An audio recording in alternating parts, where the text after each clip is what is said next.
My stepfather Calvin looked at the small velvet box I had placed on the table with absolute disgust before swiping it onto the marble floor. The sound of it hitting the tiles echoed through the silence of the room. He did not even bother to open it. My mother Beatrice stood beside him, adjusting her pearls, her face twisted in that familiar mix of pity and annoyance. "You are 32 years old, Sophia," she hissed loud enough for the entire party to hear.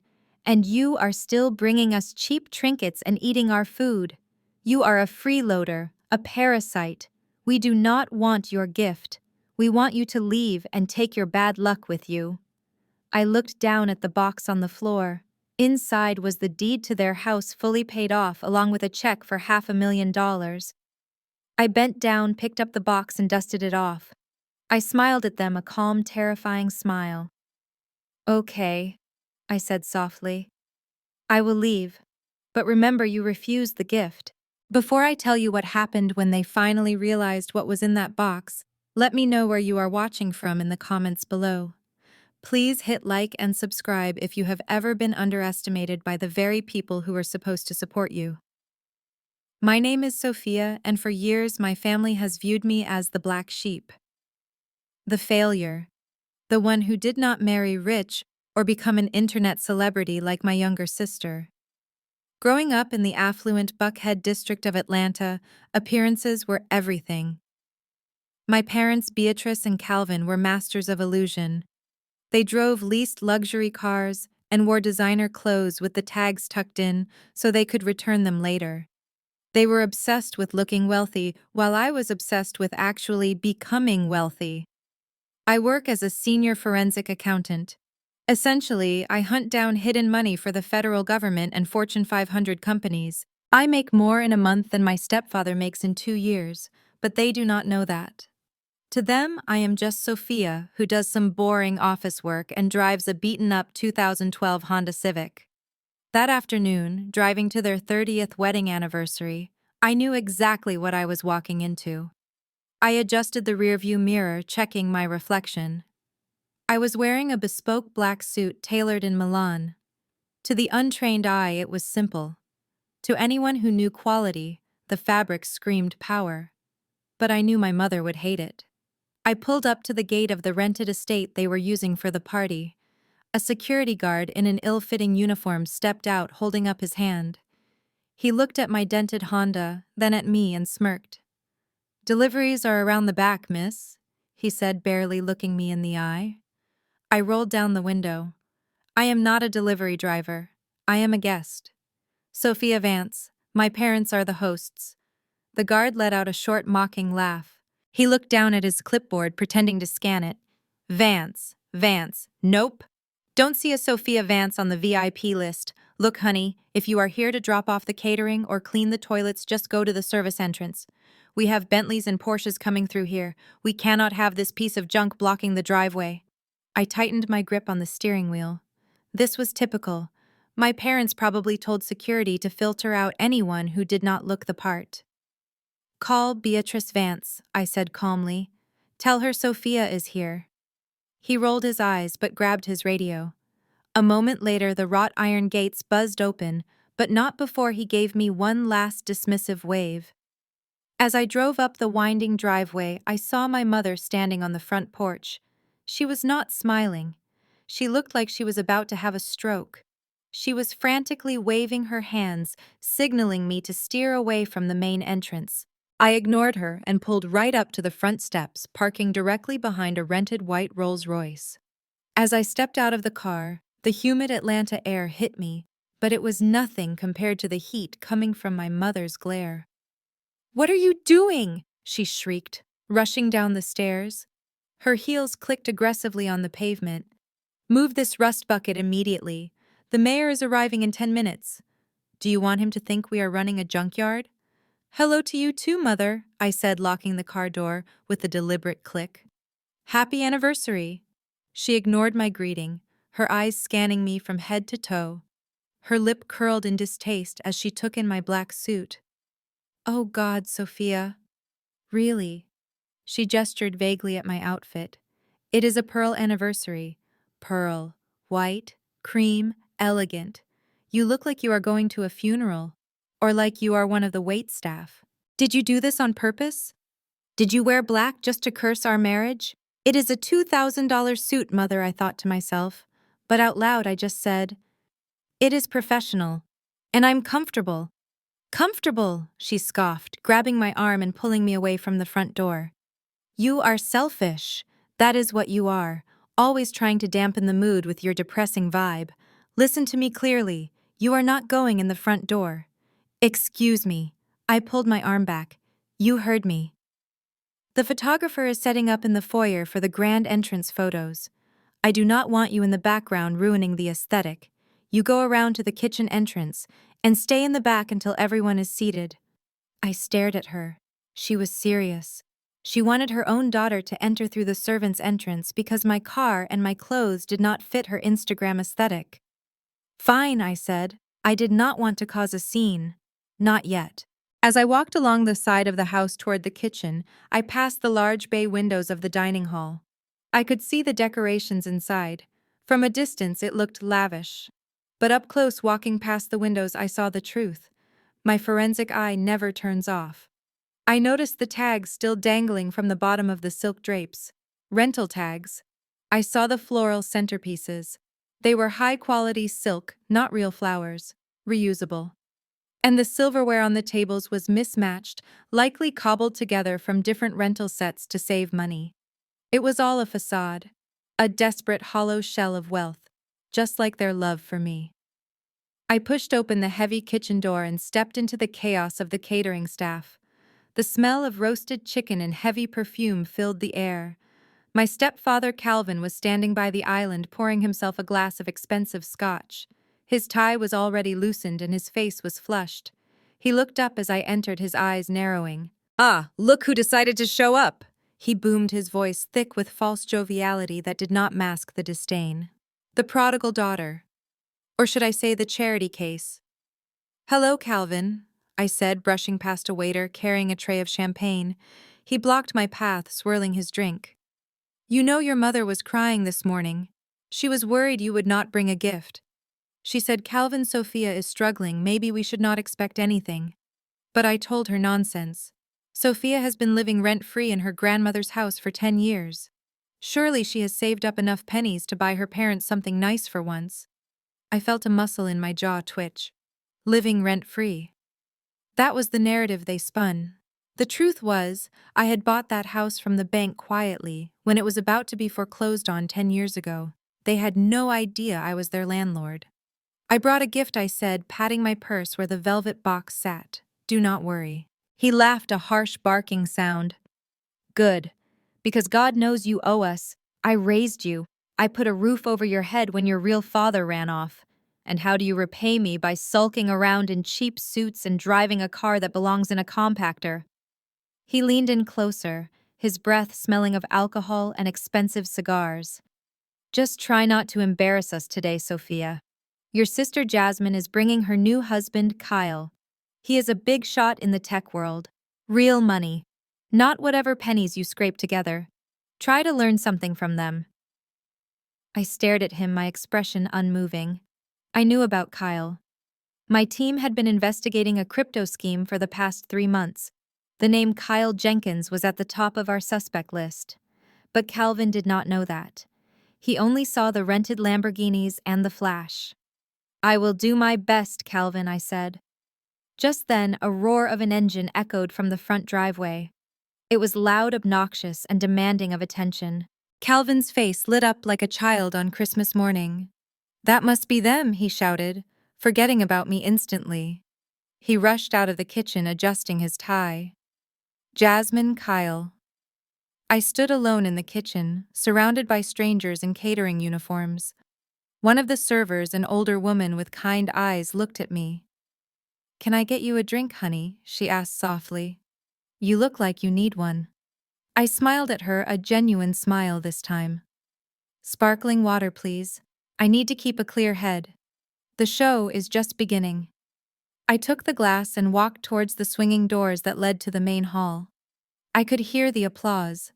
I could hear my mother's high-pitched fake laughter. I adjusted my cuffs, feeling the cool metal of my watch against my wrist. They wanted a show. They wanted to talk about money and success and worth. Well, I was about to give them a masterclass. I pushed open the doors and stepped into the lion's den. The heavy double doors of the kitchen swung shut behind me, muting the sound of the string quartet playing in the foyer. The air in here was different, thick with the scent of roasted duck and the sharp metallic tang of tension. Standing by the center island was Calvin, my stepfather. He was dressed in a tuxedo that was a size too small, the fabric straining against his midsection, a visual reminder of his refusal to accept reality. In his hand, he held a crystal tumbler filled with amber liquid. I recognized the bottle on the counter immediately. Johnny Walker Blue Label. $200 a bottle.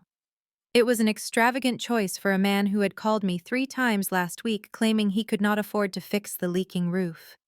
He did not turn around when I entered, but I knew he sensed my presence. He took a slow, deliberate sip of the scotch, savoring it with a performance of wealth that made my stomach turn. I walked further into the room, my heels clicking on the tile, a sound that usually commanded respect in boardrooms, but here only seemed to annoy him. "Hello, Calvin," I said, keeping my voice neutral. He lowered the glass, but did not look at me. He stared at the catering staff, who were hurriedly plating appetizers, his eyes critical and demanding. Finally, he spoke, his voice low and laced with a familiar venom. "You have some nerve showing your face here, Sophia." I paused, placing my clutch on the counter. "I was invited. It is your anniversary." He spun around, then his face flushed a deep, unhealthy red. It was not just the alcohol. It was the rage that seemed to simmer just beneath his skin whenever I was around. "I am not talking about the party," he snapped. "I am talking about the first of the month. It came and went, Sophia.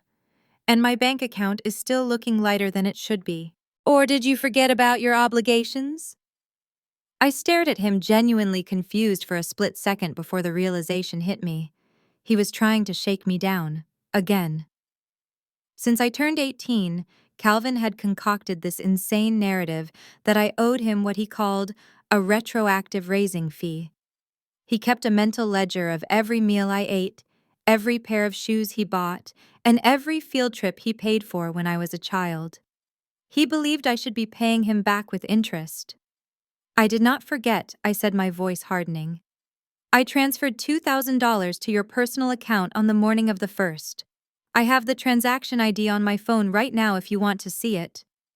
Calvin scoffed, waving his hand dismissively as if my proof was irrelevant. $2,000. You say it like it is a fortune. Do you have any idea what it costs to maintain a lifestyle like this? To keep up this house? I bit the inside of my cheek to keep from laughing. I knew exactly what it cost to keep up the house, because I was the one paying the mortgage, the property taxes, and the insurance through my holding company. The $2,000 I gave him directly was supposed to be for groceries and utilities, but clearly it was being diverted elsewhere. "That is the agreed amount, Calvin," I said. "And it is more than generous, considering I do not actually live here." "Generous." He stepped closer, invading my personal space. The smell of scotch and stale tobacco was overwhelming. "You call that generous? After I took you in. After I raised another man's child as my own. You are ungrateful, Sophia. You have always been ungrateful." That money was gone the moment it hit the account. Bills pile up. Debts need to be paid. I looked him dead in the eye, my forensic accountant brain analyzing the situation instantly. His hands were shaking slightly. There was a sheen of sweat on his upper lip despite the air conditioning. And he was aggressive far more than usual. These were not the signs of a man paying utility bills. These were the signs of a man chasing a loss. "It was gone the moment it hit the account," I repeated slowly. "That is interesting, because I checked the transaction logs. The money cleared. So if it is gone, it did not go to the electric company." "Did the Falcons lose again this weekend, Calvin?" The silence that followed was deafening. The catering staff, who had been pretending to be invisible, suddenly stopped moving. The clinking of silverware ceased. Calvin froze, his eyes widening in shock that I had dared to voice his secret addiction out loud. I had hit the nerve. I knew about his gambling problem. I knew he spent his days at the off-track betting parlors or glued to sports betting apps chasing the high of a big win that never came. His face contorted, shifting from shock to pure, unadulterated fury. "How dare you!" he whispered, his voice trembling with rage. "You come into my house, drink my liquor, eat my food, and then you dare to judge me. You think you are better than me because you have a little desk job. You are nothing." He raised his arm. For a second, I thought he was going to hit me. Instead, he hurled the crystal glass across the room. It smashed against the floor just inches from my polished black boots. Shards of crystal exploded outward, scattering across the pristine white tiles. The amber liquid splashed onto my trousers, leaving a dark stain on the expensive fabric. A young waitress gasped and dropped a spoon, the sound ringing out like a gunshot in the tense room. Calvin stood there, his chest heaving, his eyes wild. He pointed a shaking finger at the mess on the floor. "Clean it up," he barked. I looked at the shattered glass, then back at him. "Excuse me," I said. "Clean it up," he shouted, his voice cracking. "Since you want to act like you know everything, you can make yourself useful. That is the only thing you are good for anyway. Cleaning up messes. You are not a guest here, Sophia. You are a freeloader. Now get on your knees and clean up my floor before the real guests see it." The disrespect was absolute. He wanted to humiliate me. He wanted to break me down in front of the staff to remind me of my place in his hierarchy. He expected me to cry. He expected me to run away or to beg for his forgiveness. But I was not the scared little girl he used to bully anymore. I was a grown woman who held the deed to the very floor he was standing on. I took a deep breath, smoothing the front of my jacket. I did not look at the mess. I looked straight at him, channeling every ounce of cold, professional detachment I used when interrogating white-collar criminals. "No," I said simply. Calvin blinked, taken aback. "What did you say to me?" I said. "No. I am not your maid, Calvin. And I suggest you be careful. Stress is bad for your blood pressure, and you are going to need your health for what is coming next." I turned my back on him. I could hear him sputtering, choking on his own rage, grasping for words that would hurt me. "You walk away from me and do not ever come back," he screamed at my back. "You are cut off. Do you hear me? Not another dime." I walked toward the swinging doors, stepping carefully over the broken glass. I did not look back. Let him think he had the power. Let him think he could cut me off. It would only make the moment I cut the power to this entire house all the more satisfying. I pushed through the doors and into the hallway, leaving the toxicity of the kitchen behind, only to prepare myself for the circus that awaited me in the dining room. I checked my phone.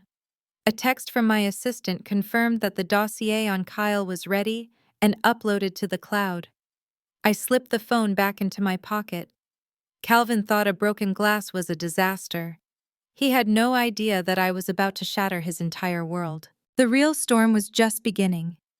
The vibration of a high-performance engine rattled the front windows before the car even appeared in the driveway. It was a sound designed to demand attention, an aggressive roar that silenced the polite chatter of the party guests. I stepped out of the hallway just in time to see a lime-green Lamborghini Huracan tear up the pavement, stopping inches from the front steps with a dramatic screech of tires. It was ostentatious, loud, and completely out of place for a 30th anniversary celebration. But looking at my parents' faces, you would think the Pope himself had just arrived in the Pope-mobile. My mother Beatrice, who had just moments ago been screaming at me about using the servants' entrance, practically sprinted down the front steps. Her face transformed instantly from a mask of irritation to one of pure, adoring worship. "They are here!" she squealed, clapping her hands together like a teenager. "Everyone look, Jasmine and Kyle have arrived." The doors of the sports car swung upward, and out stepped my half-sister Jasmine. She was dressed in a shimmering gold dress that was far too tight and far too short for a daytime family gathering. It was the kind of outfit worn by someone who desperately needed to prove they had money. She paused for a moment, waiting for the applause, flipping her long, expensive weave over her shoulder. On the driver's side, her husband Kyle emerged. He was wearing a white linen suit and sunglasses, despite the fact that we were standing under the shade of the porch. He slammed the car door shut and tossed the keys carelessly toward the security guard, who scrambled to catch them, looking terrified of scratching the paint.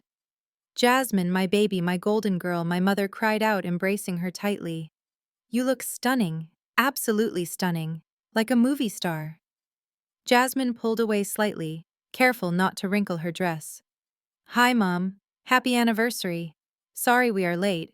We had a meeting with some investors for Kyle's new project. You know how it is. Money never sleeps." Of course, Beatrice cooed, ushering them up the stairs. I stood by the doorway, leaning against the frame, watching the performance. My forensic accountant brain automatically began dissecting the scene. I looked at the Lamborghini. It had a small barcode sticker on the bottom left of the windshield, barely visible unless you knew where to look. It was a rental. A weekend exotic rental, probably costing them $2,000 a day. They did not own it. Then my eyes moved to Jasmine. She was holding a bright orange handbag, positioning it prominently on her arm so everyone could see the logo. My mother gasped as she spotted it. "Oh my goodness, Jasmine, is that the new Birkin? The one on the wait list?" Jasmine beamed, patting the bag lovingly. "Yes. Kyle surprised me with it this morning. He said a woman of my status should not be seen carrying anything less. It cost $20,000, but he said I am worth every penny." The guests oohed and awed, staring at the bag with envy. My mother looked like she might faint from pride, but from where I was standing I could see the truth. I own 2 authentic Birkins kept in dust bags in my climate-controlled closet. I know the stitching, I know the hardware. The gold plating on Jasmine's bag was a shade too yellow. The stitching on the handle was machine perfect, not the slight organic variance of hand stitching. It was a fake. A very good one, likely a high-end replica from the black market, but a fake nonetheless. It was worth maybe $300, not $20,000. I said nothing. I just watched them lie. Then Beatrice's eyes landed on me. The warmth vanished from her face, instantly replaced by that familiar sneer. She looked down at my feet. I was wearing a pair of custom-made Italian leather boots. They were understated, handcrafted from the finest calfskin, and cost more than the catering for this entire party. They were built for comfort and power, designed for women who walked into boardrooms and took control. "Sophia," Beatrice said, her voice dripping with disdain. "Why are you standing there like a statue? And look at those shoes. Heavens! Did you pick those up at a flea market? They are so clunky. Look at your sister's heels. Those are Louboutins. That is class. You really need to stop buying your clothes from thrift bins if you want to be taken seriously." Jasmine giggled, covering her mouth with her manicured hand. "Oh, Mom, stop. Not everyone has my taste. Besides, maybe Sophia likes the construction worker look. It suits her lifestyle." I felt a flash of irritation but forced my face to remain neutral. My construction worker boots were bespoke. Her Louboutins were from 3 seasons ago, and judging by the scuff on the heel, she had bought them secondhand. But I let them have their moment. Then Kyle stepped forward. He took off his sunglasses, revealing eyes that were cold and arrogant. He looked me up and down, not with desire, but with the kind of dismissive appraisal one gives to a piece of furniture they intend to throw away. He ran a hand through his gelled hair and smirked. "Hey, Sophia," he said, his voice loud enough to carry over the crowd. "Good to see you. I was asking Jasmine if you were going to make it.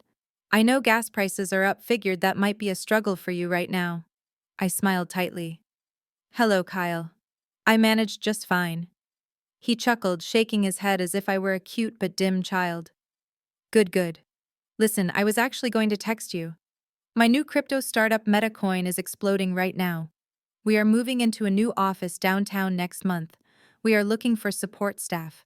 You know, someone to handle the coffee runs, organize the filing cabinets, keep the break room tidy. He paused for effect, looking around at the guests to make sure they were listening to his benevolence.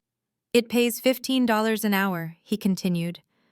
Which, let's be honest, is probably double whatever you are making doing your little freelance bookkeeping gigs. Plus, you would get to be around real entrepreneurs. You could learn a thing or two about how the real world works. I told the HR manager I would put in a good word for you, as a favor to the family. The crowd chuckled.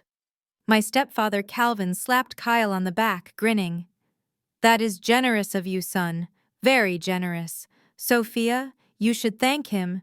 It is not every day you get offered a job at a billion-dollar company. I looked at Kyle.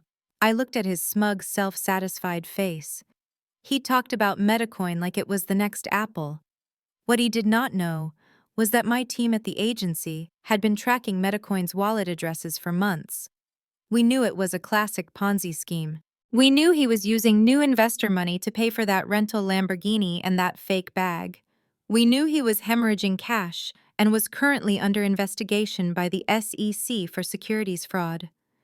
He was offering me a job as a coffee girl at a company that was about to be raided by the FBI. The urge to destroy him right there was overwhelming. I wanted to laugh in his face.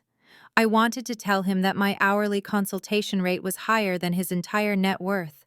But it was not time yet. The trap had to be perfect. Thank you, Kyle. I said, my voice smooth and calm. That is a very interesting offer. I will definitely keep it in mind. It is always good to have options, especially in such a volatile market. He smirked, missing the double meaning entirely. Volatile for some, maybe. Not for us. We are going to the moon, Sophia. Try not to get left behind on Earth with your old Honda. Come on, darling, Jasmine said, linking her arm through his. Let's go get a drink. I need to show off my bag to Aunt Sarah before she leaves. They swept past me, a cloud of expensive perfume and cheap arrogance trailing in their wake. My parents followed them like eager puppies, leaving me standing alone near the doorway. I watched them go, a small, cold smile playing on my lips. Go ahead, I thought. Enjoy your champagne. Enjoy your rental car. Enjoy your fake bag. Because in about an hour, when I open that gift box, the only thing you are going to be going to is a federal prison cell. I reached into my pocket and touched the cool surface of my phone. A notification blinked on the screen. It was an email from my lead investigator. Subject: Kyle Jenkins. Sealed indictment. Status active. I cleared the notification and walked toward the dining area. The show was heating up, and I had the best seat in the house. The dining room filled up quickly, transforming into a theater of the absurd, where the price of admission was your dignity. I watched from the periphery as my extended family flooded in a sea of sequins, velvet, and rented tuxedos. These were my aunts, uncles, and cousins, people who measured human worth by the size of a rim or the label on a handbag. They greeted my parents with exaggerated hugs and loud performative laughter, their eyes darting around the room to assess the cost of the decorations. It was a Shark Tank, and Jasmine was the blood in the water that attracted them all. She held court in the center of the room, spinning a web of lies, so thick I was surprised she did not choke on it. She was telling Aunt Sarah and Uncle Marcus about her upcoming brand trip to Dubai. The sheikh specifically requested me. Jasmine lied effortlessly, taking a sip of champagne. They are flying us out on a private jet. Total luxury. I might even look into buying a vacation property on the Palm Jumeirah while we are there. Kyle says real estate in the Middle East is the next big boom. The guests gasped in admiration, hanging on her every word. I stood near the wall, sipping my sparkling water, fighting the urge to roll my eyes. I knew for a fact that Jasmine's passport had expired 2 years ago, and the only trip she had booked was a weekend in Miami that was currently being disputed by her credit card company. But nobody here cared about the truth. They only cared about the glitter. I finally decided to find my seat. I scanned the long, elegantly set main table where my parents sat at the head, flanked by Jasmine and Kyle. There were name cards placed on fine china plates, written in calligraphy. I walked down the length of the table looking for my name. It was not next to my parents. It was not next to my cousins. It was not even at the end of the main table. I found my place sitting at a small, wobbly card table pushed into the corner near the swinging kitchen doors. It was the kind of table you set up for children who are too loud to sit with the adults. There was no crystal wine glass at my seat, just a generic water tumbler. The napkins were paper, not linen. It was a calculated petty insult designed to make me feel small, to remind me that in the hierarchy of the Vance family, I was barely above the hired help. I sat down, my back straight, my expression unreadable. I pulled out my phone to check on the status of the foreclosure paperwork, finding comfort in the cold, hard facts of the law amidst this emotional circus. "Oh, look who is sitting all the way over there," a shrill voice called out. I looked up to see Aunt Patrice looming over me. She was a heavy-set woman who wore too much jewelry and had a habit of asking invasive questions under the guise of concern. She held a glass of red wine dangerously close to my shoulder. "Hello, Aunt Patrice," I said politely. She pursed her lips, looking me up and down. "Still wearing black, I see.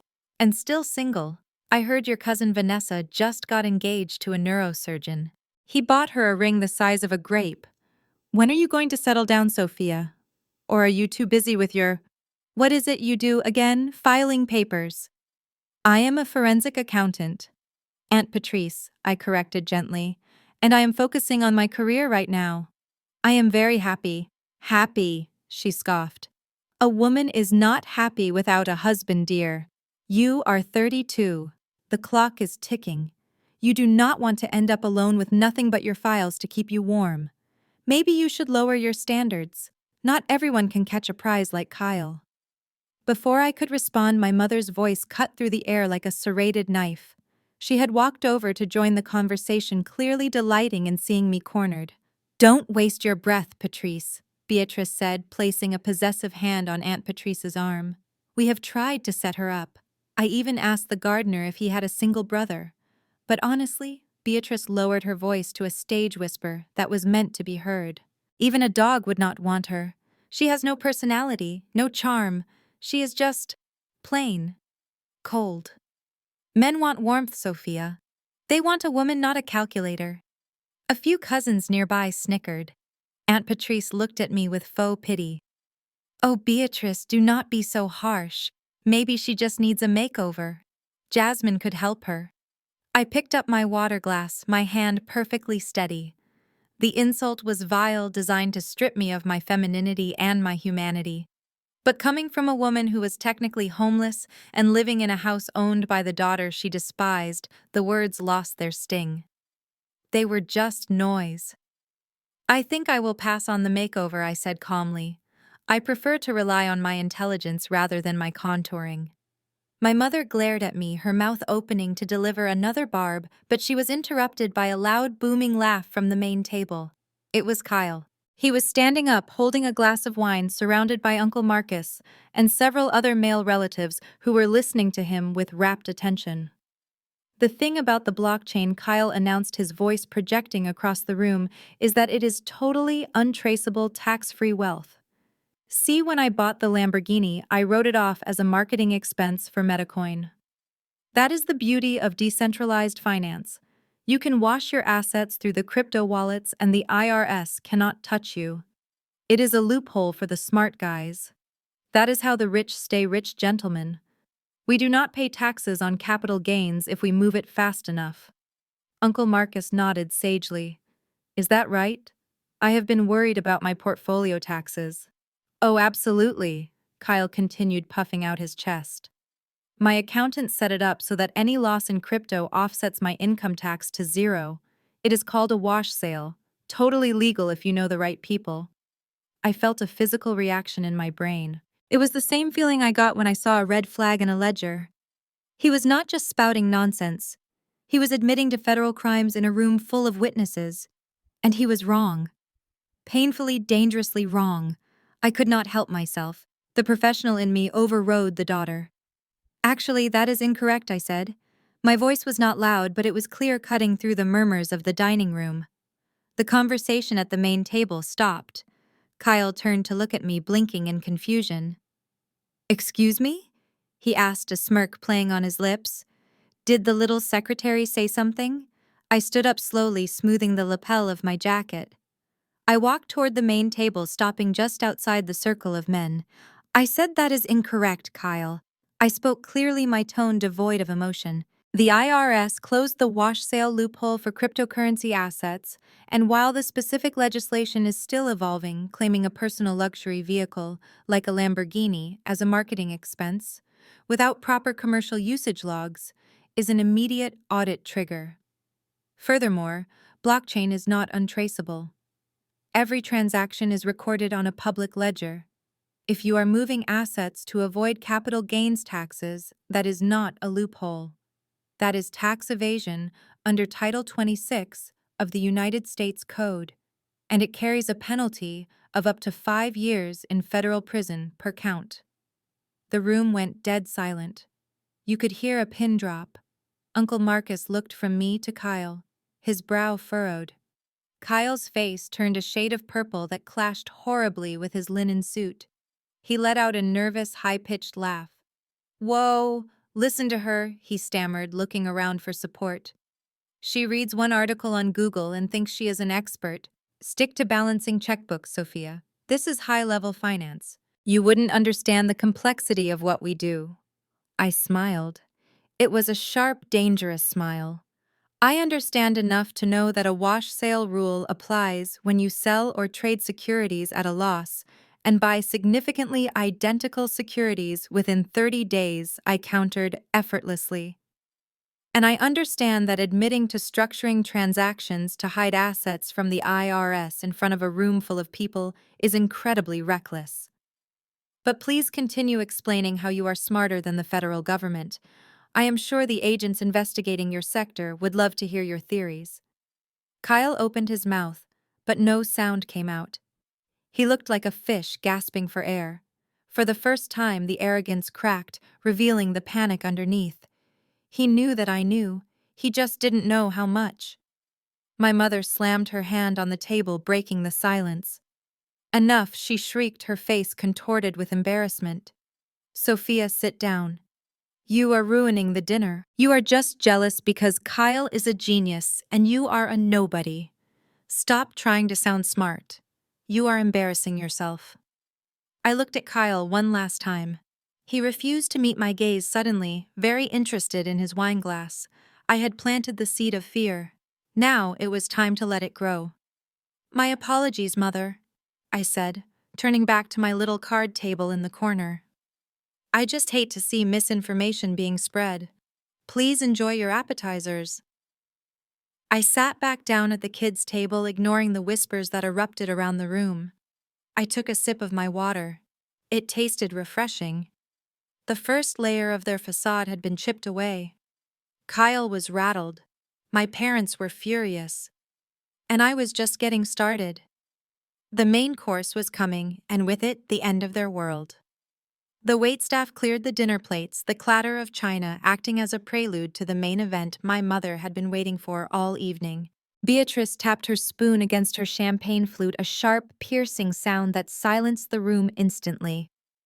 She stood up, her face flushed with wine and the adrenaline of being the center of attention. "All right, everyone," she announced, beaming at the crowd. "It is time for the gifts. Now, I told my girls not to get us anything too extravagant, but you know how they are. Especially Jasmine. She just has such a generous heart." She gestured dramatically toward Jasmine, who was already standing holding a large, shimmering gold envelope tied with a silk ribbon. Jasmine walked around the table, her hips swaying, ensuring every eye in the room was fixed on her. She handed the envelope to Beatrice with a theatrical flourish, pausing just long enough for the photographer in the corner to snap a picture. "Happy anniversary, Mom and Dad," Jasmine said, her voice trembling with feigned emotion. "Kyle and I wanted to give you something that reflects how much you mean to us. Something that matches the lifestyle you deserve." Beatrice tore open the envelope, her hands shaking. She pulled out a glossy, heavy cardstock brochure. As she read the cover, her eyes widened, and she let out a scream that could have shattered glass. "Oh my God! Calvin, look!" she shrieked, clutching the brochure to her chest before turning it around to show the room. "It is a Cruise A Mediterranean cruise." The room erupted in applause. Calvin grabbed the brochure, his mouth hanging open. "The Royal Onyx Line." he gasped. This is the 5-star package. The owner's suite, Jasmine. This must have cost a fortune. Jasmine shrugged modestly, looking down at her fingernails. Well, nothing is too good for you guys. It is an all-inclusive 14-day trip. Italy, Greece, France. First-class flights included. Kyle and I just put it on the card. We did not want you to worry about a thing. My mother burst into tears, throwing her arms around Jasmine. You are an angel, she sobbed into Jasmine's shoulder. An absolute angel. I have always dreamed of seeing Santorini. I cannot believe it. You are the best daughter a mother could ask for. I sat at my wobbly card table watching the performance with a mixture of amusement and pity. From where I sat, I could see the back of the brochure Calvin was holding. I recognized the logo of the travel agency. It was a boutique firm downtown that I had investigated 2 years ago for inflating prices. But more importantly, I knew their policy. They printed these beautiful, high-gloss presentation itineraries for a non-refundable deposit of $500. The actual balance, the $50,000 for the owner's suite and the first-class flights, was not due until 30 days before departure. I looked at Jasmine. She was smiling, basking in the adoration, but there was a tightness around her eyes. A bead of sweat trickled down her temple. She knew she had not paid for that trip.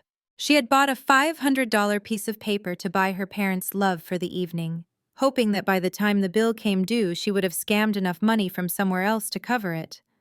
Or more likely, she would come up with some excuse about a scheduling conflict or a travel ban to cancel it later, keeping the glory without paying the price.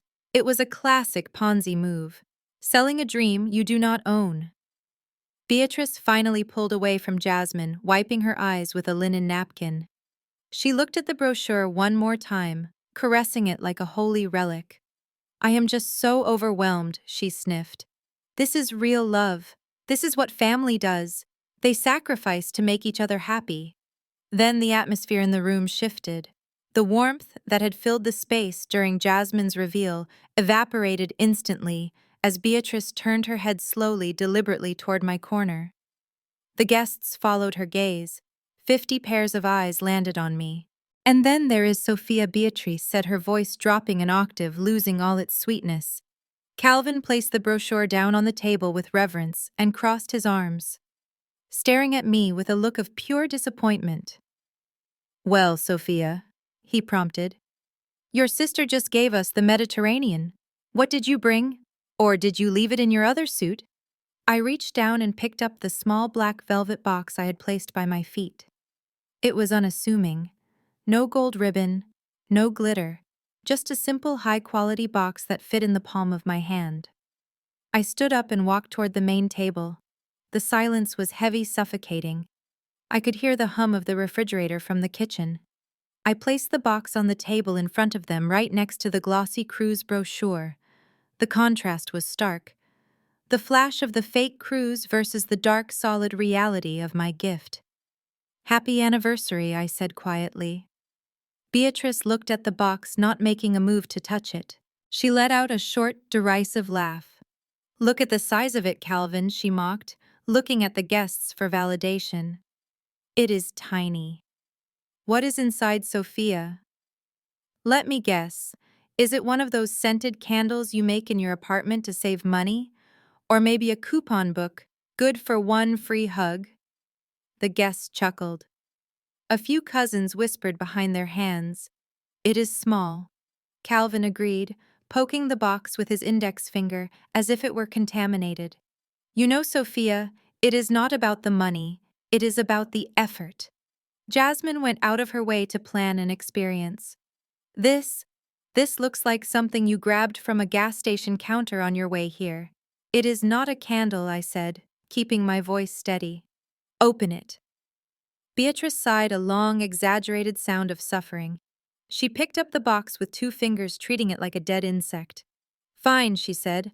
Let's get this over with so we can get back to talking about our trip to Italy. She flipped the lid open. Because of the angle, the guests could not see what was inside. Only Beatrice and Calvin could see the contents. I watched their faces closely. I expected confusion. I expected silence. Instead, Beatrice frowned. She reached in and pulled out a folded piece of paper and a check. She did not unfold the paper. She did not look at the numbers on the check. She simply saw paper, and her disappointment manifested as instant rage. Paper she spat, throwing the contents back onto the table. "You gave us paper. What is this? A poem, a letter telling us how hard your life is." She did not even give herself the chance to read the header of the deed. She did not see the bank logo on the cashier's check.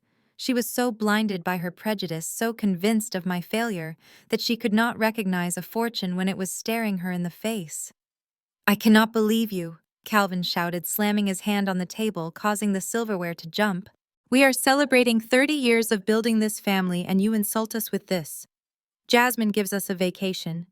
You give us scrap paper." "It is not scrap paper," I said, my patience thinning. "If you would just read it." "I do not want to read your excuses," Beatrice screamed, standing up to loom over me. "I am tired of you, Sophia. I am tired of your black suits, your gloomy face, and your cheap gifts. You are a freeloader. That is what you are. You have never contributed anything to this family. You just take and take and take." She picked up the box and the papers, crumpling them in her fist, and shoved them toward my chest. "Take it," she hissed. "Take your trash and get out of my sight. Go back to your little apartment and leave us alone. We do not need you. We have Jasmine. We have a real daughter." I looked at the crumpled deed in her hand, the deed that transferred full ownership of the house they were standing in back to them, the check for $500,000 that would have cleared their debts. She was crushing it. She was literally crushing her own salvation because she was too hateful to read the fine print. I felt a strange sense of calm wash over me. This was it. This was the moment of no return. I had given them a chance. A literal, tangible chance to be saved. And they had rejected it with venom. "Okay," I said softly. I took the crumpled papers from her hand. I smoothed them out against my chest, folding them neatly back into my pocket. "You want me to leave?" I asked. "Yes," Calvin bellowed, pointing at the door. "Get out, and do not come back until you learn some respect." I nodded slowly. I looked at Jasmine, who was smirking behind her champagne glass. I looked at Kyle, who was trying to look busy on his phone to avoid eye contact. I looked at my parents, their faces twisted in ugly, self-righteous anger. "Understood," I said. I turned around and began to walk toward the exit. The room was silent again, but this time it was not the silence of anticipation. It was the uncomfortable silence of a family breaking apart in public. But I was not done. I stopped at the doorway. I turned back to face them one last time. "You are right, Mother," I said, my voice carrying clearly across the room. "It is just paper. But you really should have read it." I did not wait for a response. I walked out the front door, past the rental Rolls-Royce, past the rental Lamborghini, and toward my paid-off Honda. The humid air felt good on my skin. I reached into my pocket and pulled out my phone. I dialed the number for the sheriff's department. It was time to execute the eviction. I stopped. My hand froze on the cold brass handle of the front door. I was seconds away from freedom, seconds away from leaving this toxic theater behind forever, but Calvin's voice boomed across the room, anchoring me to the spot. He was not done. He could not let me leave with the upper hand. He needed to crush me one last time to prove to his wealthy guests and his arrogant son-in-law that he was the patriarch, the man in charge, the one who held the keys to the kingdom. "Wait just a minute," Sophia Calvin shouted, the slur in his voice replaced by a sudden manic energy. "Do not walk out just yet. You might want to hear this. It concerns you. Or rather, it concerns where you have been squatting for the last decade." I turned around slowly. Calvin was standing on his chair now, tapping a spoon against his glass, commanding the attention of the room like a ringmaster. Jasmine was looking up at him with wide, greedy eyes, and Kyle was leaning back, picking his teeth, looking smug. "We have a special announcement," Calvin declared, puffing out his chest. To show our full support for Kyle and Jasmine's future, and to get in on the ground floor of this incredible Metacoin opportunity, Beatrice and I have made a decision. We are liquidating some of our old stagnant assets. He paused for dramatic effect, his eyes locking onto mine with a cruel glint. We accepted a cash offer this morning for the old cottage in Decatur, the one your grandmother left behind. We are selling it to a developer who plans to bulldoze it and build condos. The proceeds will go directly into Kyle's startup. We are talking about a $500,000 injection of capital. The air left my lungs. The world tilted on its axis. That cottage was not just a building. It was my sanctuary. It was the only place in the world where I had ever felt loved. My grandmother, Nana Rose, had left it to me in her will. It was filled with her books, her quilts, the smell of her lavender soap, and every childhood memory I held dear. It was where I lived. It was where I kept the few things that mattered to me. You cannot do that, I said, my voice shaking for the first time that night. I walked back into the room, ignoring the whispers of the guests. That is my house. Nana Rose left it to me. You have no right to sell it. Calvin threw his head back and laughed. It was a dry, humorless sound. Your house, he sneered. Oh, Sophia, you really are naive. You think just because she liked you better, that makes you the owner? You were 18 when she died. You were a child. You were grieving. You could not handle the responsibility of an estate. He reached into the inner pocket of his tuxedo jacket and pulled out a folded, yellowed piece of paper. He waved it in the air like a flag of victory. Do you recognize this? He asked. I squinted at the paper. Even from a distance, I recognized the letterhead. It was a power of attorney document. 10 years ago, he continued, his voice dripping with condescension. You sign this. You gave me full control over your assets and the estate management until you turned 35.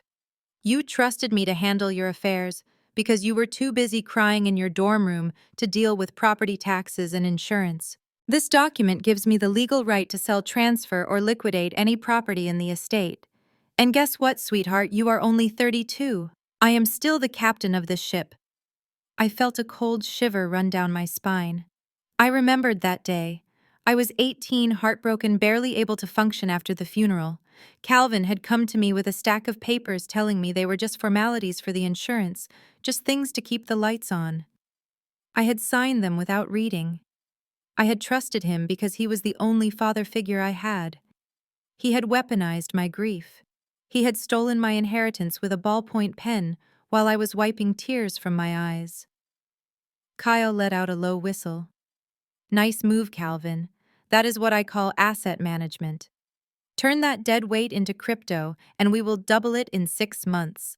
Condos are the future anyway. Nobody wants those old drafty shacks. Beatrice chimed in, looking at me with pure malice. It is for the best, Sophia. You have been hoarding that house for too long, filling it with your junk. It is time the money served the family. Jasmine deserves a start in life. You can find an apartment, maybe get a roommate. It is time you grew up. They were going to bulldoze my grandmother's garden. They were going to destroy the porch where she taught me to read. And they were going to funnel the money into a Ponzi scheme that would evaporate in weeks. I stood in the center of the room, my hands clenched into fists at my sides. The betrayal was so absolute, so complete, that it almost felt physical. They had not just stolen my money, they had stolen my past.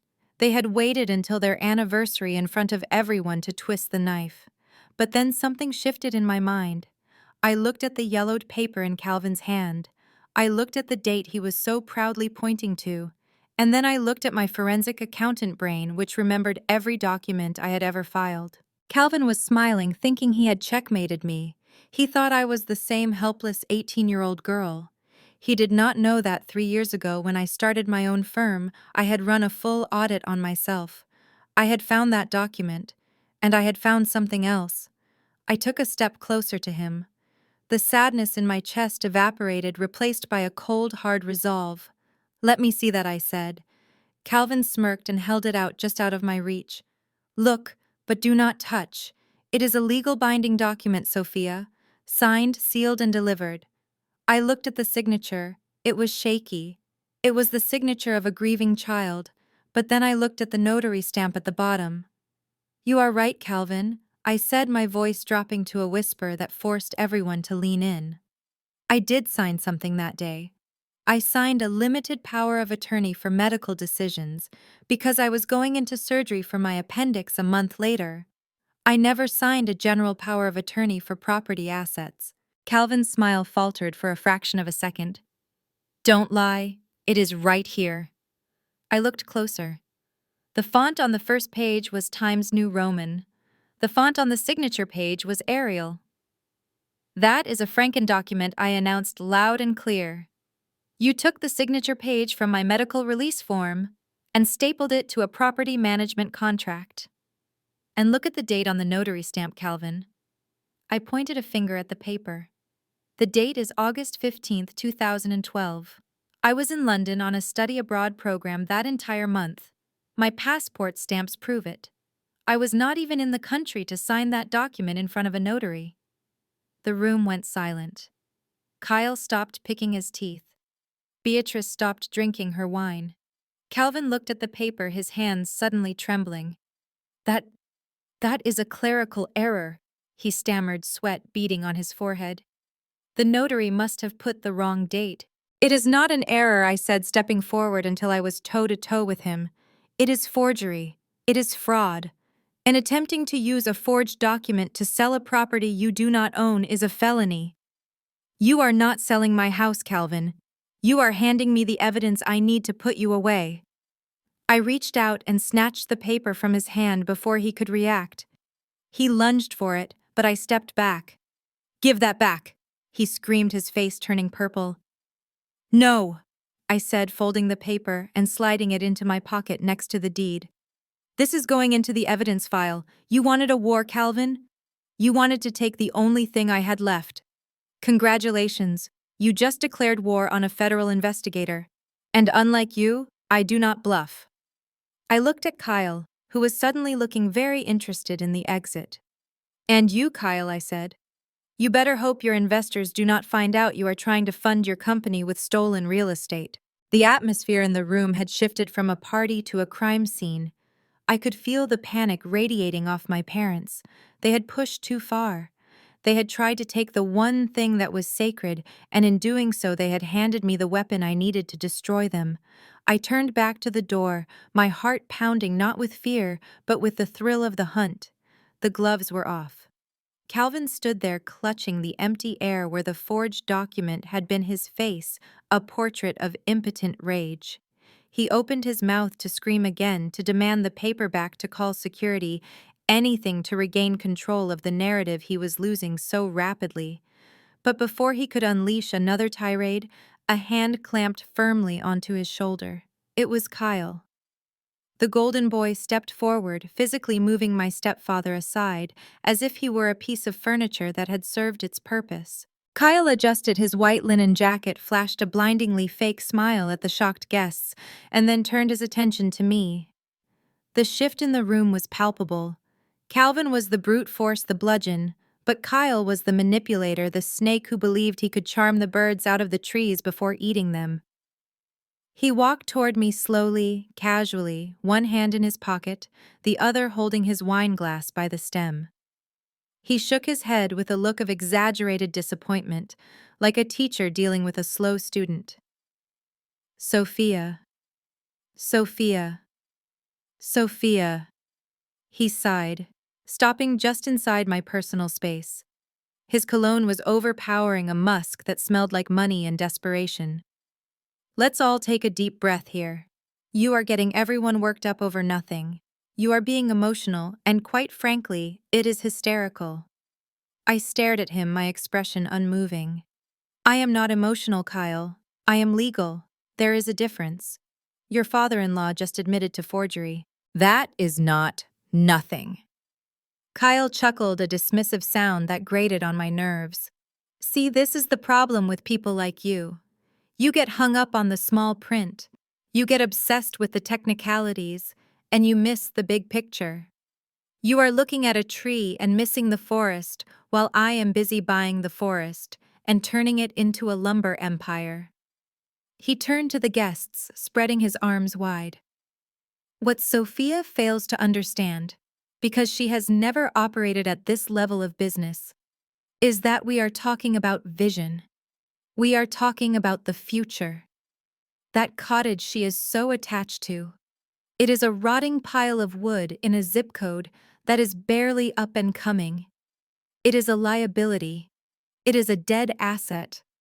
It sits there collecting dust, bleeding money in taxes and insurance. It is a zero on the balance sheet. He turned back to me, his eyes cold behind his smile. But I have a vision, Sophia. I am not just going to sell the land. I am going to tokenize it. We are going to take that property, put it on the blockchain, and fractionalize ownership into NFTs. Investors from Tokyo to London will own a piece of the digital rights to the development. We are turning a dead asset into a liquid global commodity. It is revolutionary. It is Web 3. It is the kind of innovation that changes generational wealth. I listened to him spew this word salad of buzzwords, and my forensic brain almost short-circuited.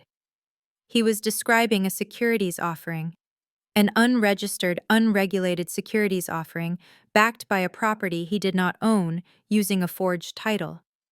It was not just a Ponzi scheme. It was a federal crime so blatant it was almost impressive in its stupidity. Kyle, I said, keeping my voice level, you cannot tokenize a property you do not hold the deed to. And selling fractionalized ownership in real estate without filing with the SEC is illegal. It is called an unregistered securities offering. You are talking about committing fraud on an international scale. Kyle rolled his eyes, stepping closer until he was looming over me. He wanted to intimidate me. He wanted me to back down. There you go again, he said, shaking his head. SEC. Filings. Rules. That is old-world thinking, Sophia. That is fiat currency thinking. We are disruptors. We move fast and break things. But I do not expect you to understand that. You are a bookkeeper. You look at the past. I look at the future. He leaned in, dropping his voice, so it was just for me, but loud enough that the front row of tables could hear the condescension dripping from his lips. Honestly, Sophia, you should be thanking me. You should be on your knees thanking me and your parents. We are trying to save you. We are trying to take that worthless shack and turn it into millions so that maybe, just maybe, this family does not have to be embarrassed by you anymore. We are trying to lift you out of poverty. I am trying to give you a legacy since you clearly are not capable of building one yourself. The sheer audacity of his statement was breathtaking. He was standing there wearing a suit bought with stolen money, lecturing me about poverty while I had a net worth 10 times his. But he was not done. He needed to twist the knife. He needed to make sure I knew my place. He took a half step closer, invading my personal space completely. He leaned down, bringing his mouth close to my ear. To the rest of the room, it looked like a brother-in-law sharing a private word of advice. But what he whispered was vile. It was a microaggression so sharp and precise, it was designed to cut straight to the bone of my identity. Listen to me, he whispered, his hot breath against my ear, making my skin crawl. I know concepts like decentralized finance and high-yield leverage are a little too complex for someone like you. I know your brain is not wired for this kind of sophistication. You people are better at physical things, service work, taking orders. So why don't you stick to what you are genetically good at and let the smart men handle the money? Stop trying to play dress-up in that suit. We all know you are just a diversity hire who got lucky. He pulled back, a smug, triumphant grin on his face, waiting for me to shatter. He expected me to scream. He expected me to slap him. He expected me to react like the emotional, hysterical woman he had painted me to be, which would only prove his point to the room. The insult hung in the air between us, invisible to everyone else but heavy as lead to me. He had not just attacked my intelligence, he had attacked my race, my gender, and my hard-earned success in one breath. He had dismissed my master's degree, my CPA license, and my decade of forensic experience as a diversity hire. For a split second, I saw red. I wanted to tell him exactly who I was. I wanted to tell him that the diversity hire he was mocking was currently the lead consultant for the Department of Justice on 3 major financial crimes cases. I wanted to tell him that his smart man brain had left a digital paper trail so wide a blind man could follow it. But I did not. I swallowed the rage. I converted it into fuel. Because reacting now would only give him the satisfaction. Destroying him with facts, with evidence, with the undeniable weight of the law, that would be the true victory. I looked at him, forcing a small pitying smile onto my face. "You are right, Kyle," I said loudly, ensuring everyone heard my sudden capitulation. "I clearly do not understand your vision.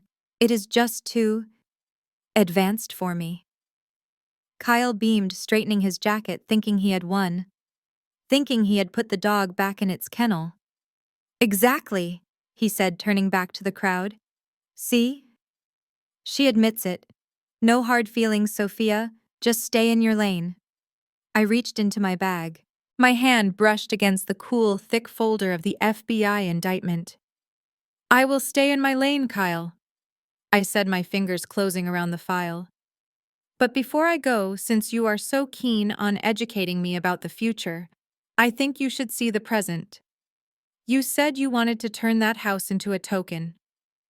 Well, I have a token for you too." I pulled the box toward me, the one my mother had discarded. But instead of putting it away, I opened it fully. I bypassed the deed to the house. I reached for the thickest file at the bottom, the one bound with a red rubber band. "I think you should read this," I said, my voice turning to ice. "It is a little light reading about your future." I tossed the file onto the table. It slid across the linen tablecloth, knocking over a crystal salt shaker, and came to a rest right in front of his white linen suit. The cover page was facing up. The bold black letters were impossible to miss even from a distance. United States District Court. Sealed indictment. Defendant Kyle Jenkins. Charges wire fraud securities. Fraud money laundering. Kyle looked down. His smug smile froze. His eyes bulged. The color drained from his face so fast he looked like a corpse standing upright. "What? What is this?" he whispered, his voice cracking. "It is your lane, Kyle," I said. "And you are about to crash." The silence that followed my declaration to Kyle was heavy, but it was not the silence of surrender. It was the calm before the storm. Kyle was staring at the indictment, his hands shaking so violently that the paper rattled against the table. He was trapped in his own nightmare, unable to speak, unable to spin a lie that could counter federal charges. But my mother Beatrice was not looking at the indictment. She was not looking at Kyle's terror. She was looking at me, and in her eyes I saw a desperation that bordered on madness. She did not understand wire fraud or securities laws. She only understood that I was ruining her moment. I was ruining the image of the perfect family she had curated for 3 decades. And she was not going to let me win. She marched around the table, her heels striking the floor like hammer blows. She snatched the forged power of attorney from Calvin's hand and slammed it down in front of me, right on top of the indictment I had just served to Kyle. "I do not care about your little printed papers," she screamed, her voice shrill and breaking. "I do not care what lies you are spreading about Kyle. He is a businessman. He has enemies. That means nothing. What matters is this house. What matters is that you do what you are told." She grabbed a pen from the table and shoved it toward my chest.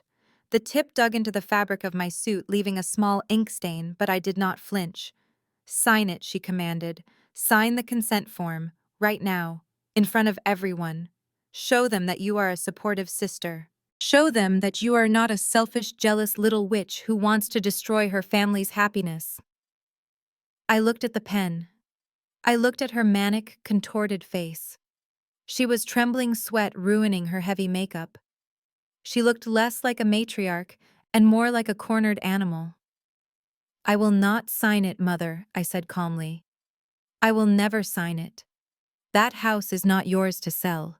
It is the only thing I have left of Nana Rose, and I will burn in hell before I let you turn it into a token for a Ponzi scheme." Beatrice's face went blank for a second. The rejection did not compute. She had spent 32 years controlling me, bullying me, telling me I was worthless until I believed it. She expected me to fold. She always expected me to fold. When I did not, something inside her snapped. The sound of the slap was louder than the gunshot of a starting pistol.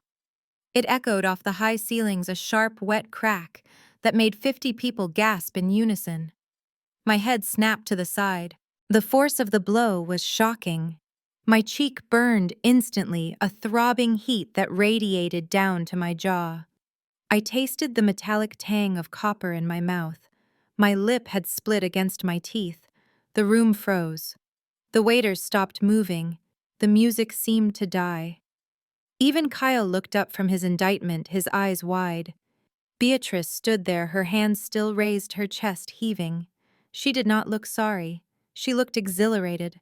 She looked like she had finally done what she had wanted to do since the moment I walked in the door. "You are a freeloader," she shrieked, spitting the words at me like venom. She stepped closer, poking a manicured finger into my shoulder with every word. "A freeloader. A parasite. You have lived off us your entire life. You sucked the life out of me when you were born, and you are sucking the money out of us now. You live in that house because we let you. You eat because we fed you. You are nothing without us. Nothing." She grabbed the lapels of my suit, shaking me. "I am done with your ungratefulness. I am done with your attitude. You want to play the victim, fine. Be a victim on the street. Sign the paper or get out. Get out of my house. Get out of my life. You are dead to us. Do you hear me? Dead." I stood there, letting her shake me. I let the words wash over me. Freeloader. Parasite. Nothing. They were the same words she had used when I was 10 and spilled milk. The same words she used when I was 16 and got a B on a report card. But this time they hit differently. This time I was not a child. I reached up slowly and wiped the corner of my mouth. I pulled my hand away and looked at the smear of bright red blood on my thumb. It was a stark contrast to my dark skin. I stared at it for a long moment, letting the reality of what just happened settle into my bones. She had assaulted me, in public, in front of witnesses. The sadness that I usually felt when dealing with my family, the deep aching longing for their love, finally evaporated. It was gone, replaced by a cold, clinical detachment. It was the same feeling I got right before I testified against a criminal in court. The switch had been flipped, the daughter was gone, the prosecutor had arrived. I looked back at her. My eyes were dry, my expression was stone. "You hit me," I stated. It was not a question. It was a fact for the record. Beatrice sneered, lowering her hands. "I should have done it years ago.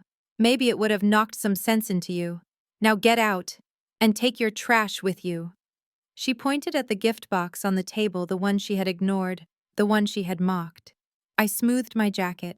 I adjusted my collar. I looked at the blood on my thumb one last time, then wiped it on a napkin. "Okay," I said.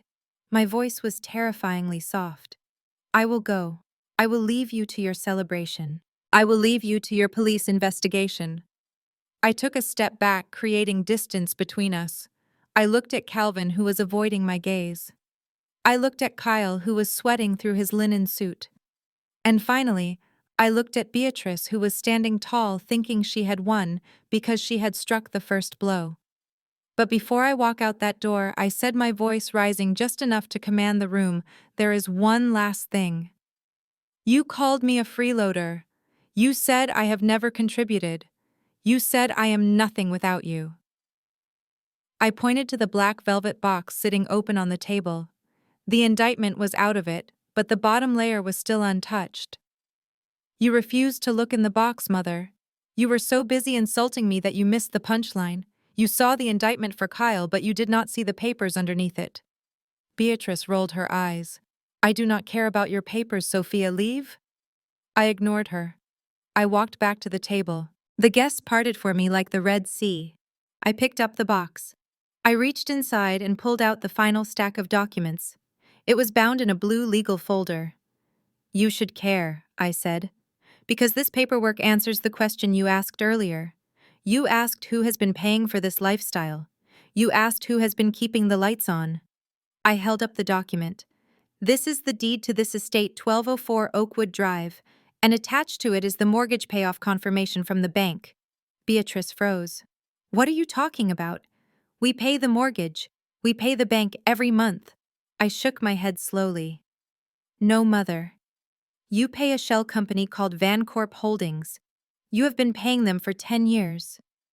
And do you know who owns Vancorp Holdings? I let the silence stretch. I let the horror creep into her eyes. I do, I whispered. I tossed the deed onto the table next to the indictment. I bought your debt 10 years ago when you were about to be foreclosed on. I saved you. I have been your landlord for a decade. Every time you called me a freeloader, you were living under a roof that I provided. Every time you told me I was worthless, you were eating food bought with the leniency I granted you on your late rent payments. I leaned in close, so close I could see the cracks in her foundation. I am not the parasite, Mother. I am the host, and I just decided to start the eviction. The silence in the room was absolute, a heavy, suffocating blanket that settled over the guests as the reality of my previous statement sank in.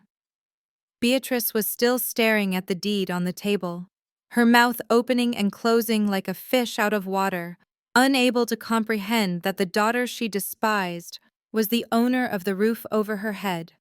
But I did not give them time to process the shift in power.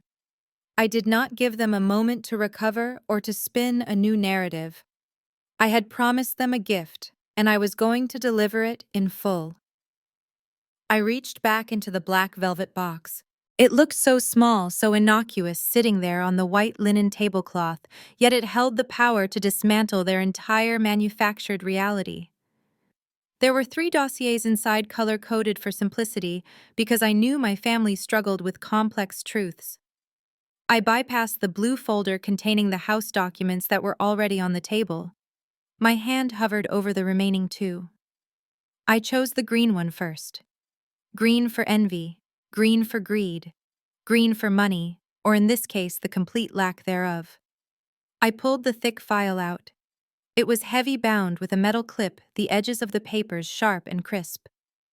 I turned my gaze to Kyle, the golden boy, the tech genius, the man who had just moments ago leaned into my ear and whispered that I was a diversity hire who was genetically incapable of understanding finance. He was still standing there, but his posture had collapsed.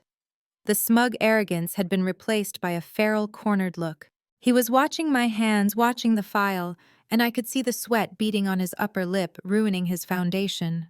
"This one is for you, Kyle," I said, my voice cutting through the humid air. I did not hand it to him politely. I did not slide it across the table. I threw it. The heavy file spun through the air and struck him square in the chest with a dull thud before falling onto his empty dinner plate. The impact seemed to wake him from his trance. He looked down at the cover. There was no title, just the official seal of the Federal Bureau of Investigation printed in stark black ink. "Go ahead," I urged, stepping closer. "Open it. You wanted to educate me about the future of finance. You wanted to explain how the blockchain makes you untouchable. I think you will find the contents very educational." Kyle's hands were shaking so violently that he struggled to lift the cover. When he finally did, his eyes locked onto the first page. It was a printout I had generated only 3 hours ago from a secure federal database. It was a seizure warrant. His face turned a color I had never seen on a human being before, a sickly, translucent gray. He looked like he was going to vomit right there on the rental tablecloth. "What is the matter, Kyle?" I asked, my tone conversational, almost pleasant. "Is the terminology too complex?" "Let me break it down for you. You are not the CEO of a revolutionary tech startup.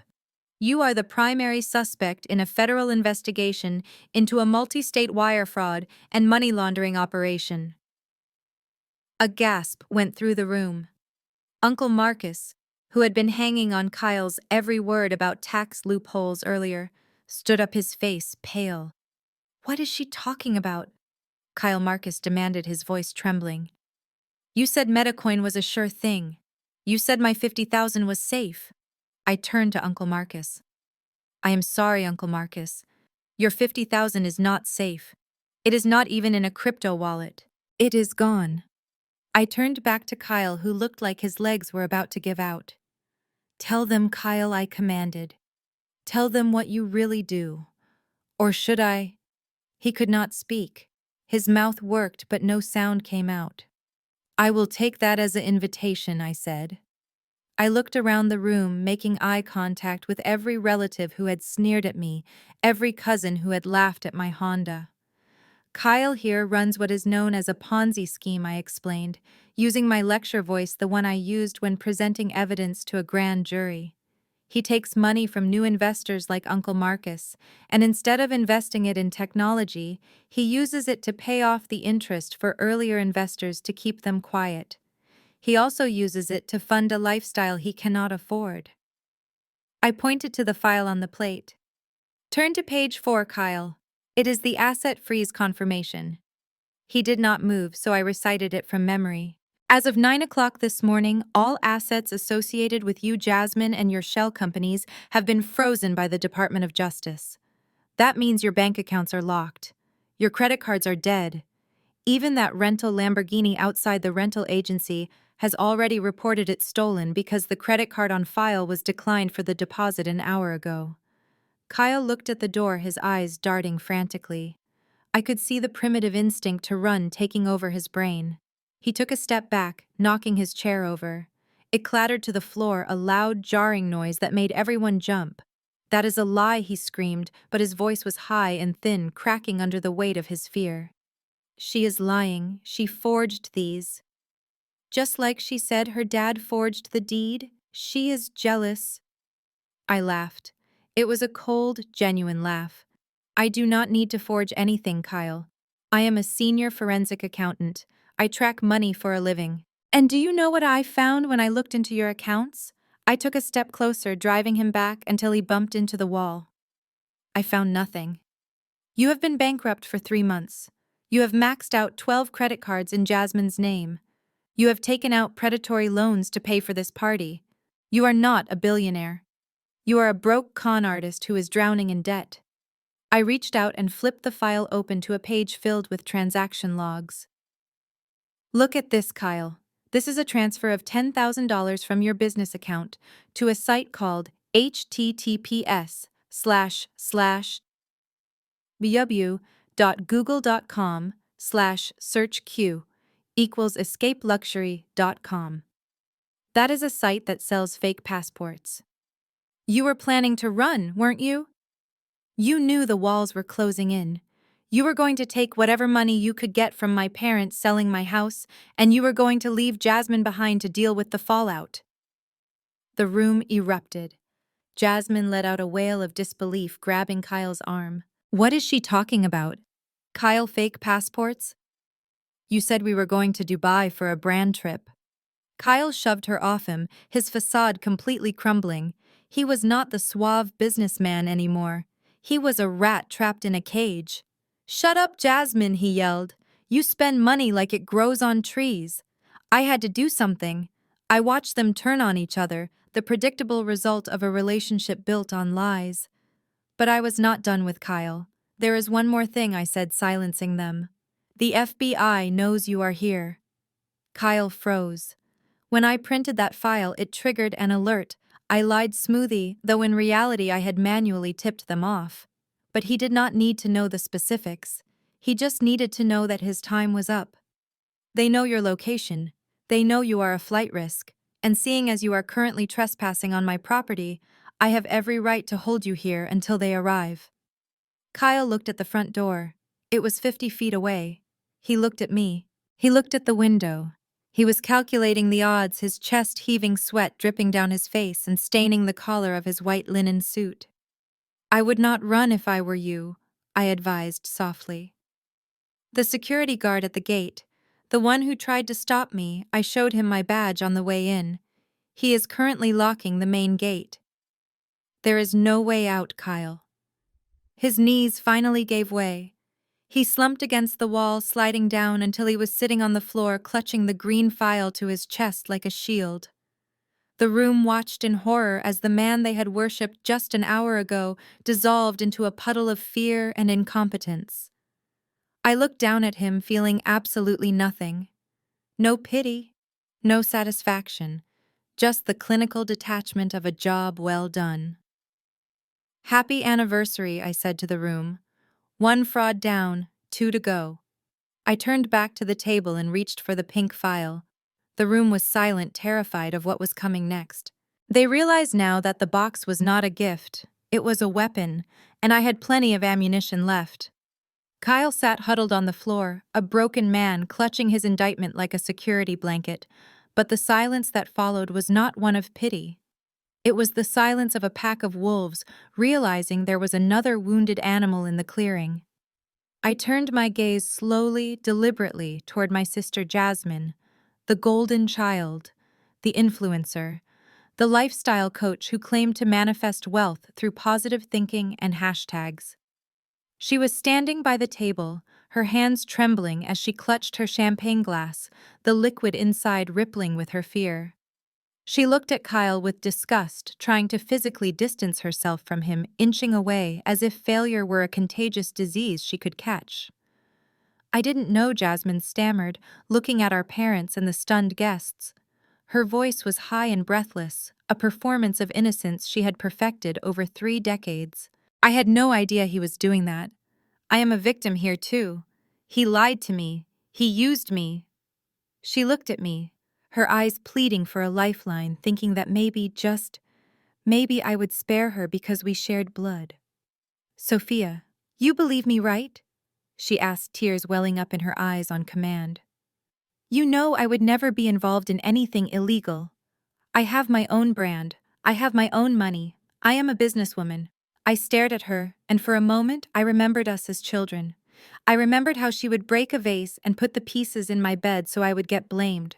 I remembered how she stole money from my grandmother's purse and told everyone I did it to buy candy. She hadn't changed, she had just scaled up her operations. I reached into the black box and pulled out the pink folder. It was thick, bulging with papers, the corners slightly dog-eared from the sheer volume of evidence inside. Jasmine saw the color and her face went from pale to ghostly white. She knew that shade of pink. It was the same color as the delinquency notices she had been hiding in her glove compartment for months. "You are right, Jasmine," I said, my voice smooth and deadly. "You are a businesswoman. But the business you are in isn't lifestyle coaching. It is professional fraud." I tossed the pink folder onto the table. It slid across the surface, knocking over the empty champagne bottle and landed right in front of her. The impact sounded like a gavel striking a block. "Open it," I commanded. Jasmine shook her head, taking a step back. "No, I don't need to see your fake papers. Mom, tell her to stop." Beatrice, who was still recovering from the shock of Kyle's downfall, tried to rally. She stepped forward, her maternal instinct to protect her favorite child overriding her common sense. "Leave her alone," Sophia, Beatrice yelled. "Jasmine has nothing to do with Kyle's mess. She is successful. She has sponsorships. She just bought us a cruise." I laughed. It was a dark, hollow sound. "The cruise," I repeated. "The 5-star Mediterranean voyage." "Open the folder." "Mother. Look at page 3. Beatrice hesitated, then grabbed the folder. She flipped it open aggressively, desperate to prove me wrong. But as her eyes scanned the page, her defiance melted into confusion. "What is this?" Beatrice whispered. "It says, declined." "It is a notification from the travel agency," I explained to the room. "Jasmine put the $500 deposit on a credit card that was maxed out 6 months ago. The transaction was declined instantly. There is no cruise, Mother. There are no tickets.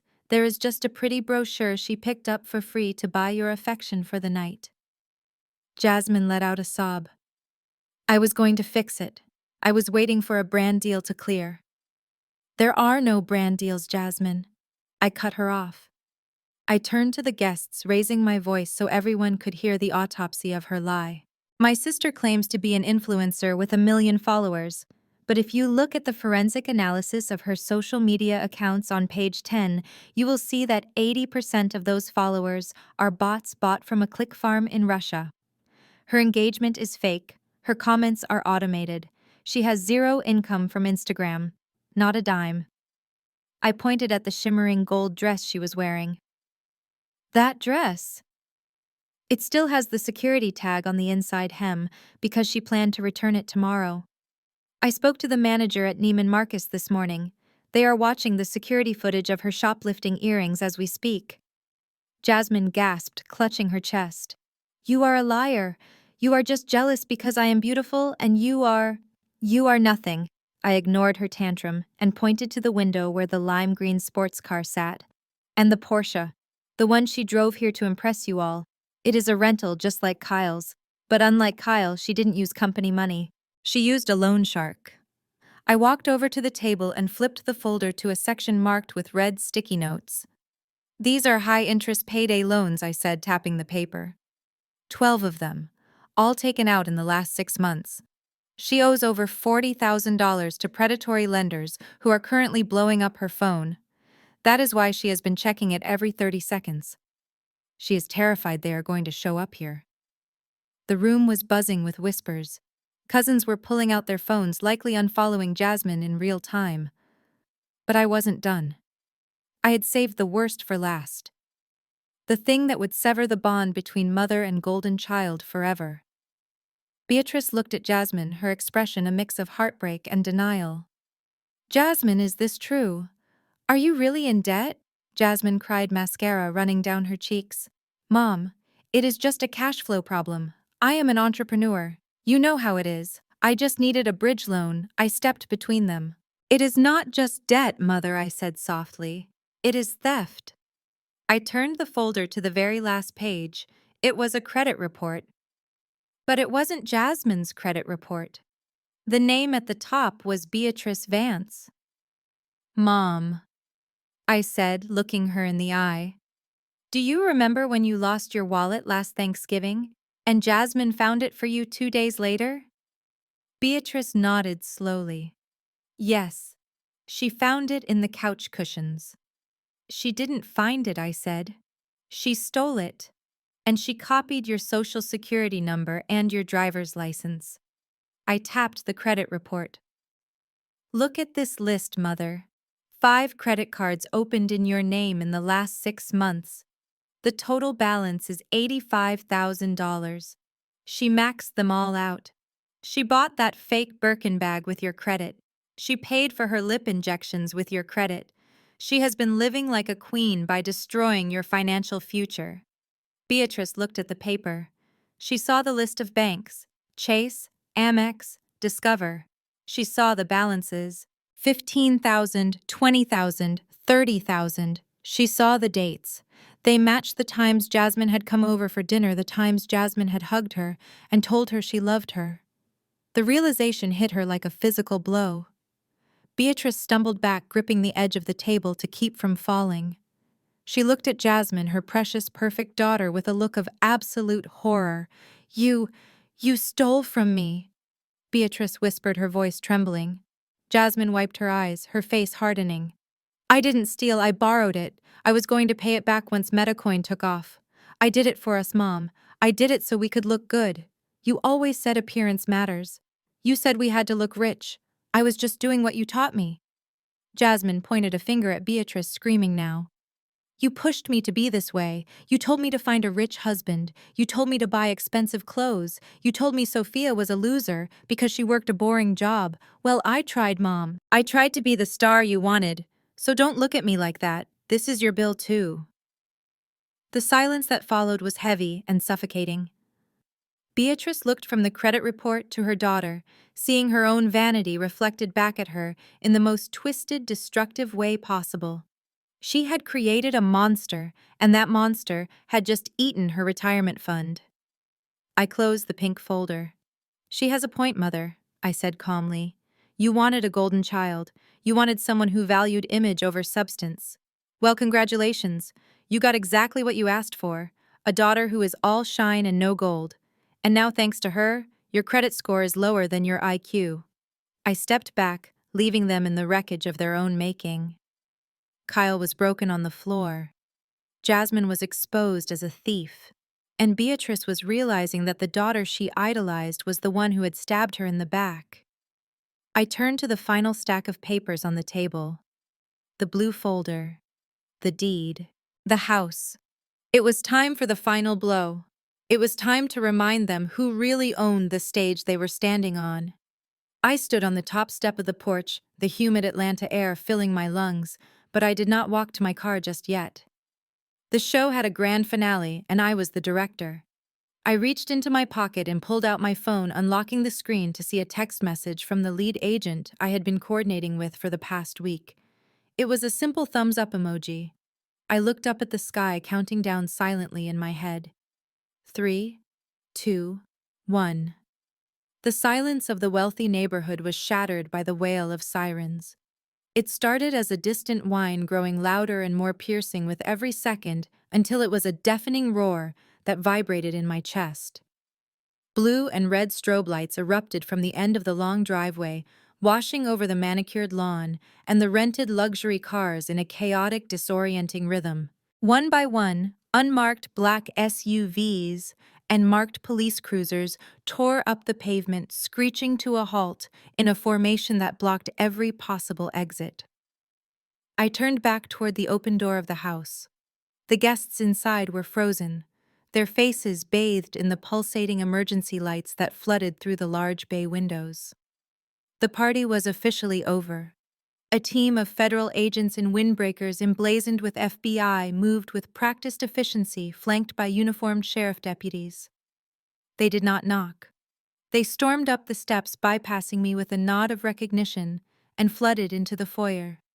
I followed them, slowly leaning against the doorframe to witness the inevitable conclusion of Kyle's fraudulent empire. Kyle was still on the floor where I had left him, clutching the green indictment file. When he saw the agents enter, the fight left his body completely. He did not run. He did not scream. He simply curled into a ball, trying to make himself small, trying to disappear into the expensive rug he had claimed to own just an hour ago. Kyle Jenkins, a lead agent, shouted, his voice commanding the room. "Federal agents, show me your hands right now." Kyle raised his shaking hands slowly. 2 agents hauled him to his feet. He looked small, pathetic, stripped of the arrogance that had defined him. He looked at Jasmine, then at the guests, and finally his eyes found mine at the doorway. There was no hatred left in them, only terror. "Turn around!" the agent barked, spinning Kyle against the wall. The sound of handcuffs ratcheting shut was sharp and final. Click, click. "You are under arrest for wire fraud, securities fraud, and money laundering." The agent recited, his voice echoing off the high ceilings. "You have the right to remain silent. Anything you say can and will be used against you in a court of law." As they marched him out, Kyle began to sob. It was an ugly, guttural sound. "Please," he begged, to no one in particular. "It was a mistake. I can fix it. I just need time." But there was no time left. The guests, the same people who had laughed at my Honda, were now holding up their phones, recording every second of his humiliation. They were live-streaming the downfall of the man they had envied, hungry for the content. The agents were not done. Another officer, a woman with a stern face and a clipboard, walked straight toward Jasmine.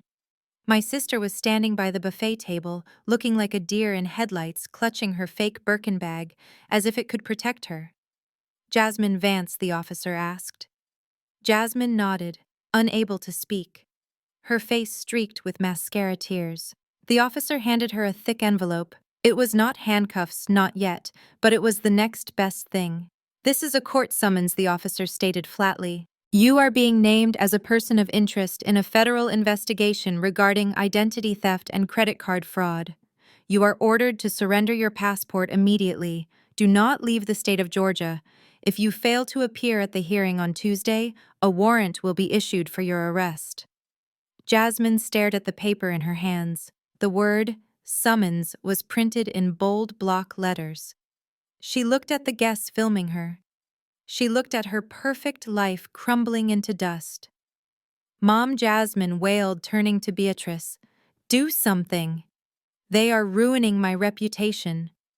But Beatrice could do nothing. She stood by the fireplace holding on to Calvin for support, watching her golden world disintegrate. She looked old. She looked tired. She looked at the police, then at the empty spot where Kyle had been, and finally she looked at me. I pushed off the doorframe and walked back into the room. The police gave me space. The guests parted instantly, terrified that I might have a dossier on them too. I walked straight to my parents. Beatrice was trembling. Sophia, she whispered, please, tell them to stop. This is a family matter. I shook my head. No, mother. Theft is a criminal matter. Fraud is a federal matter. Family has nothing to do with it anymore. I reached into my inner jacket pocket and pulled out the final piece of paper I had prepared. It was a single sheet, crisp and white, with the letterhead of my law firm at the top. It was the only paper left in my arsenal, and it was the one that would sever our ties forever. I held it out to Calvin. He looked at it, his hands shaking too much to take it, so I placed it gently on the mantelpiece next to their anniversary photo. This is for you, I said, my voice calm amidst the chaos of the police radio chatter. What is it? Calvin croaked, his voice barely audible. It is an eviction notice, I explained. It is a notice to quit possession. I pointed to the timestamp I had written on the bottom. In the state of Georgia, when a tenant allows illegal activity to take place on the property, the landlord has the right to terminate the lease immediately for the safety of the premises. Kyle was running a criminal enterprise from this living room. Jasmine was committing identity theft from the guest bedroom. I looked Beatrice in the eye. You have 24 hours. By this time tomorrow, I want this house empty. I want your clothes, your furniture, and your delusions of grandeur gone. If you are still here at 5 p.m. tomorrow, the deputies standing outside will return to forcibly remove you for trespassing. Beatrice let out a sob, reaching for my arm. Sophia, you can't. This is our home. We have nowhere to go. We are bankrupt. You know we are bankrupt. You can't throw your own parents on the street. I stepped back, avoiding her touch. I can, mother, and I am. You spent 30 years telling me I was worthless. You spent tonight trying to steal the one thing my grandmother left me.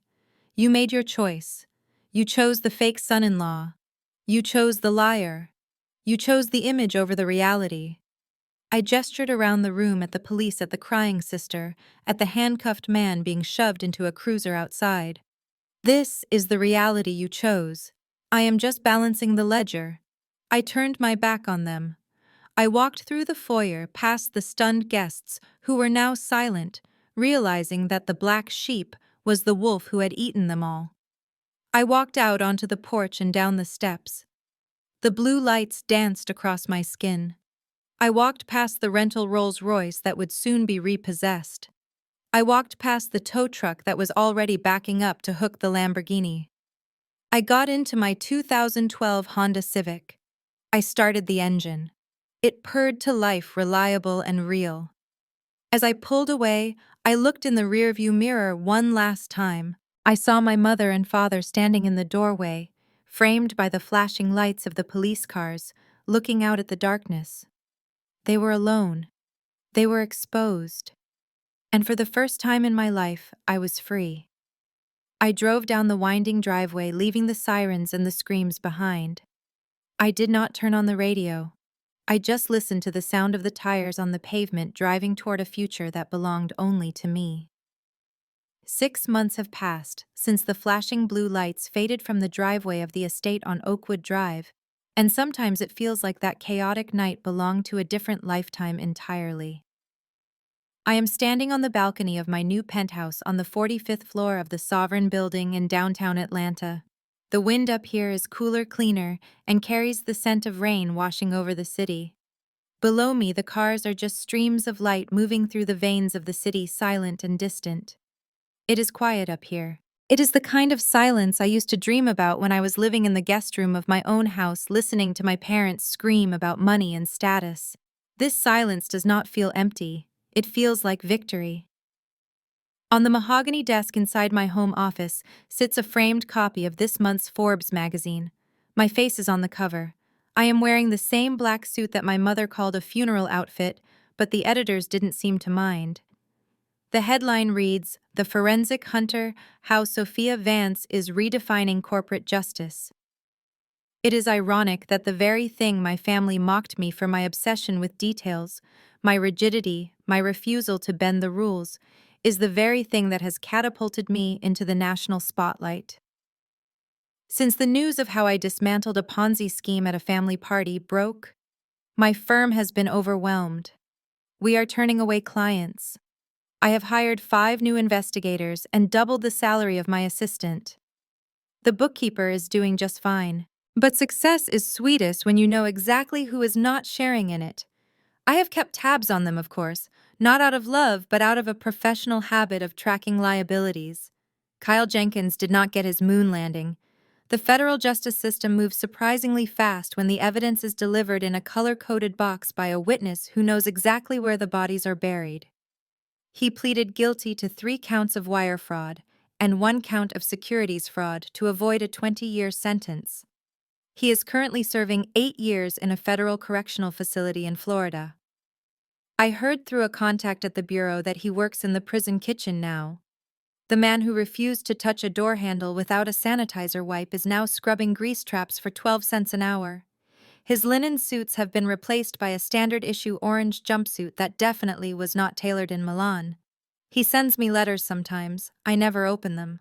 They go straight into the shredder unread and unacknowledged. Jasmine's fall from grace was less legal and more social, which for her is a fate worse than prison. She avoided jail time by turning state's witness against her husband, claiming she was a naive victim of his manipulation. The prosecutor bought it mostly because he couldn't believe anyone could be as genuinely incompetent as she appeared to be without practicing. But escaping prison didn't mean escaping the debt. The $85,000 she stole from our mother is still owed along with the $40,000 in payday loans. I saw her last week. I was driving past a diner on the outskirts of the city, a place with flickering neon signs and a C health rating. I saw a woman in a stained yellow uniform wiping down a table near the window. She looked older. The Botox had dissolved, leaving lines of stress around her mouth. The hair extensions were gone, replaced by a messy bun held back by a hairnet. It was Jasmine. She was being yelled at by a customer for spilling coffee, and for the first time in her life she didn't talk back. She just nodded, took the abuse, and kept wiping. She has to. The court garnishes 50% of her wages before she even sees a paycheck. She is finally learning what it means to actually work for a living, one sticky quarter at a time. And then there are Beatrice and Calvin. Their eviction was executed exactly 24 hours after the party.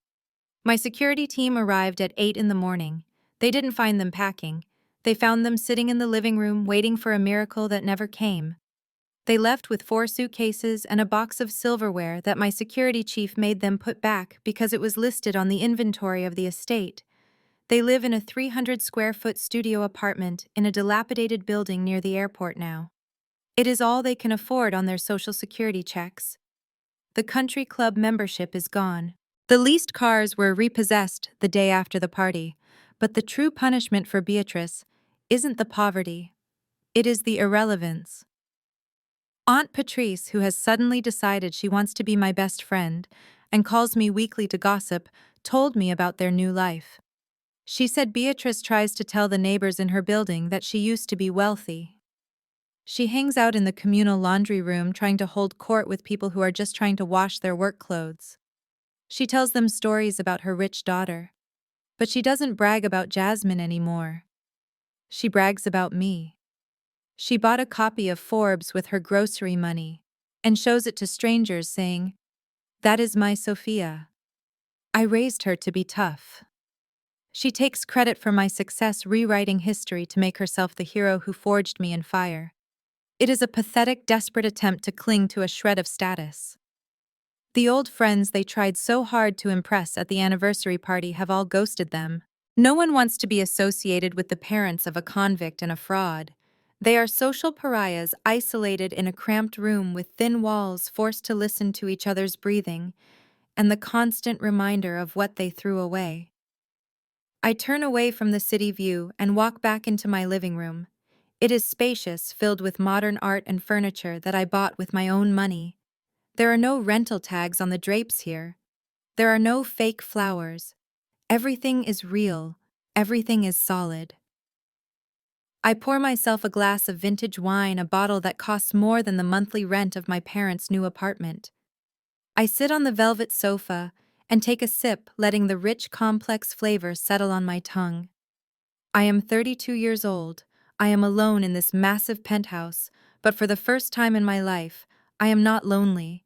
I have my dignity, I have my name, and I have the absolute certainty that I will never ever be a freeloader in anyone's story again.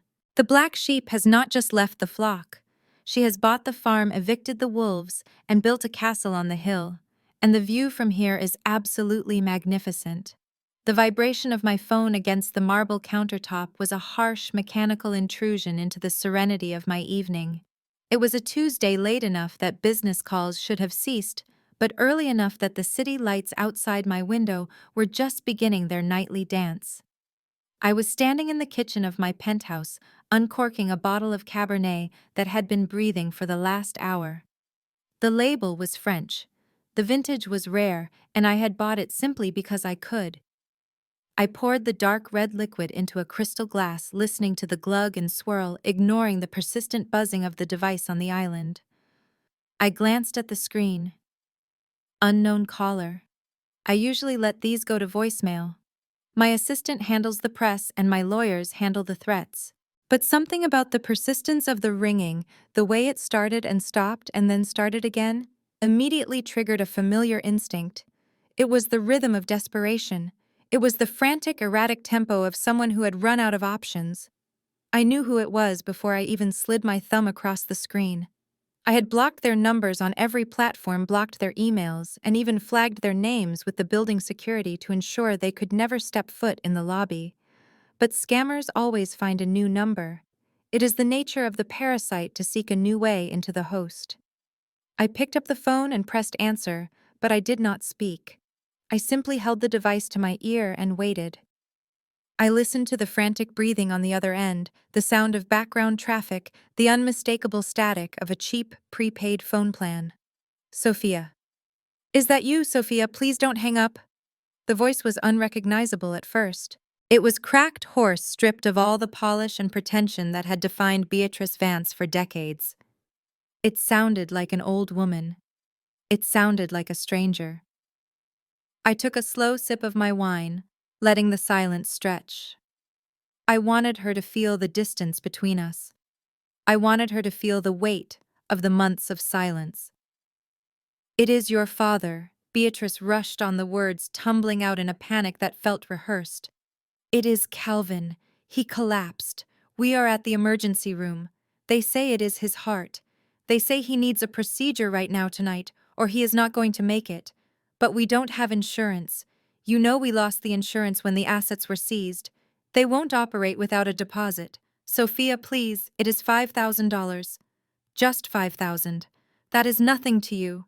You have to help us. He is going to die." I swirled the wine in my glass, watching the red legs run down the side of the crystal. My forensic brain engaged, automatically dissecting her plea like a fraudulent tax return. First, emergency rooms in the United States are legally required to stabilize patients regardless of their ability to pay.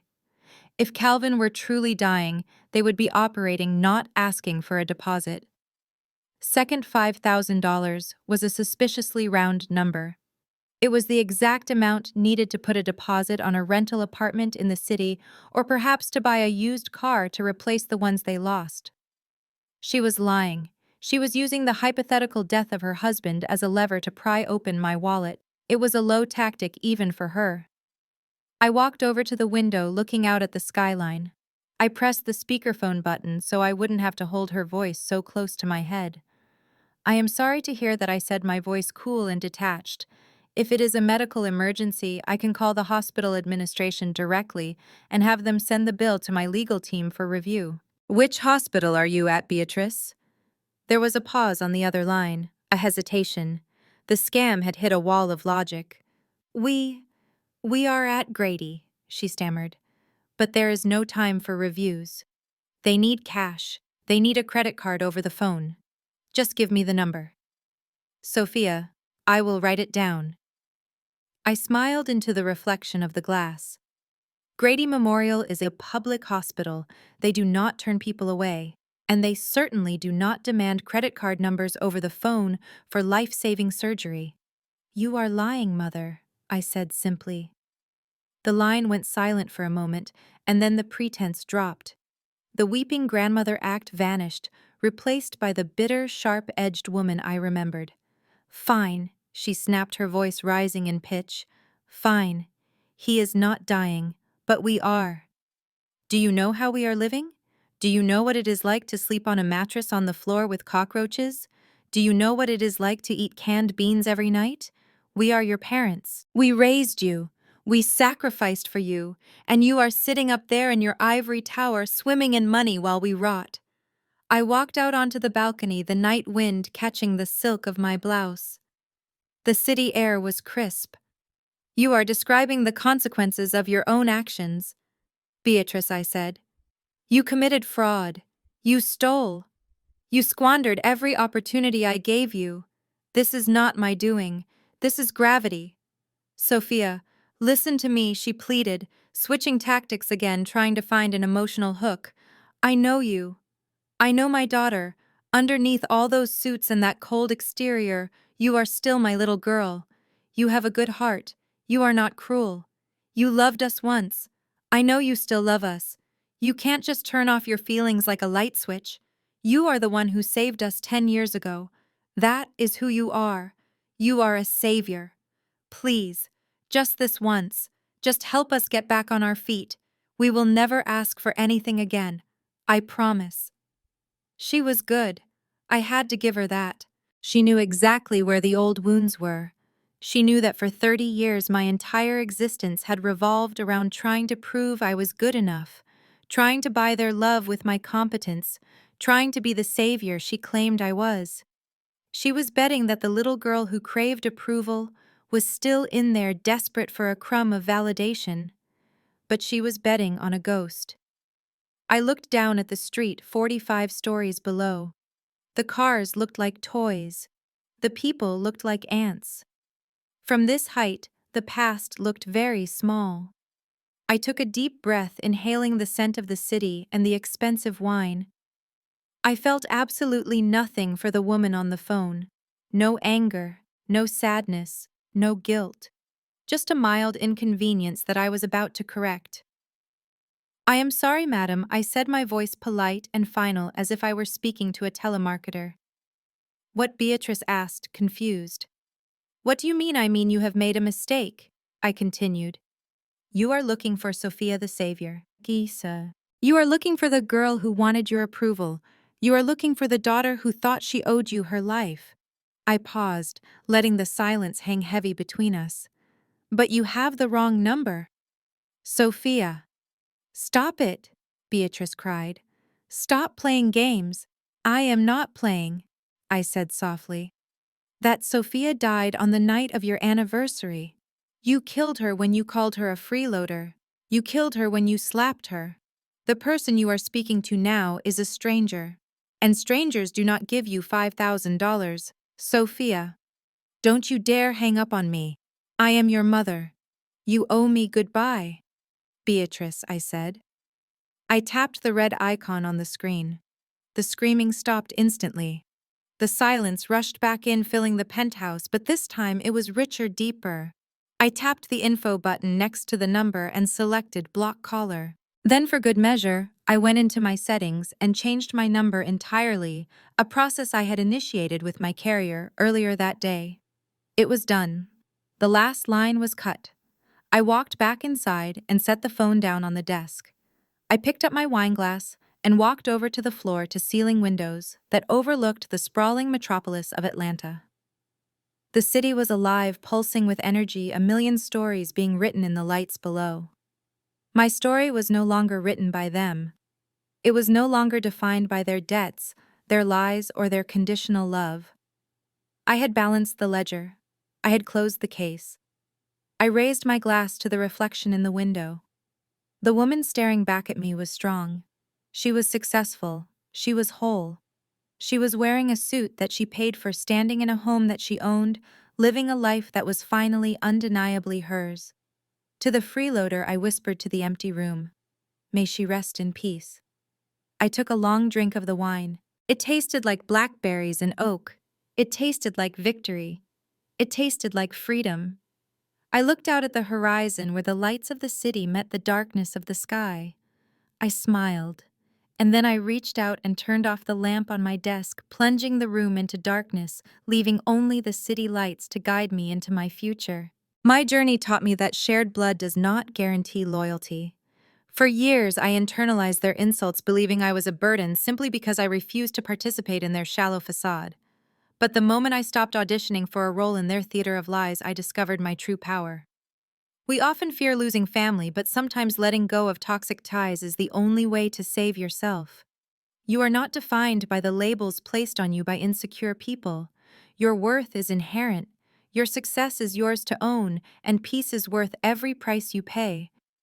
If this story inspired you to stand your ground against those who underestimate you, please hit that like button, share this video with someone who needs strength, and subscribe to join our community of survivors and thrivers.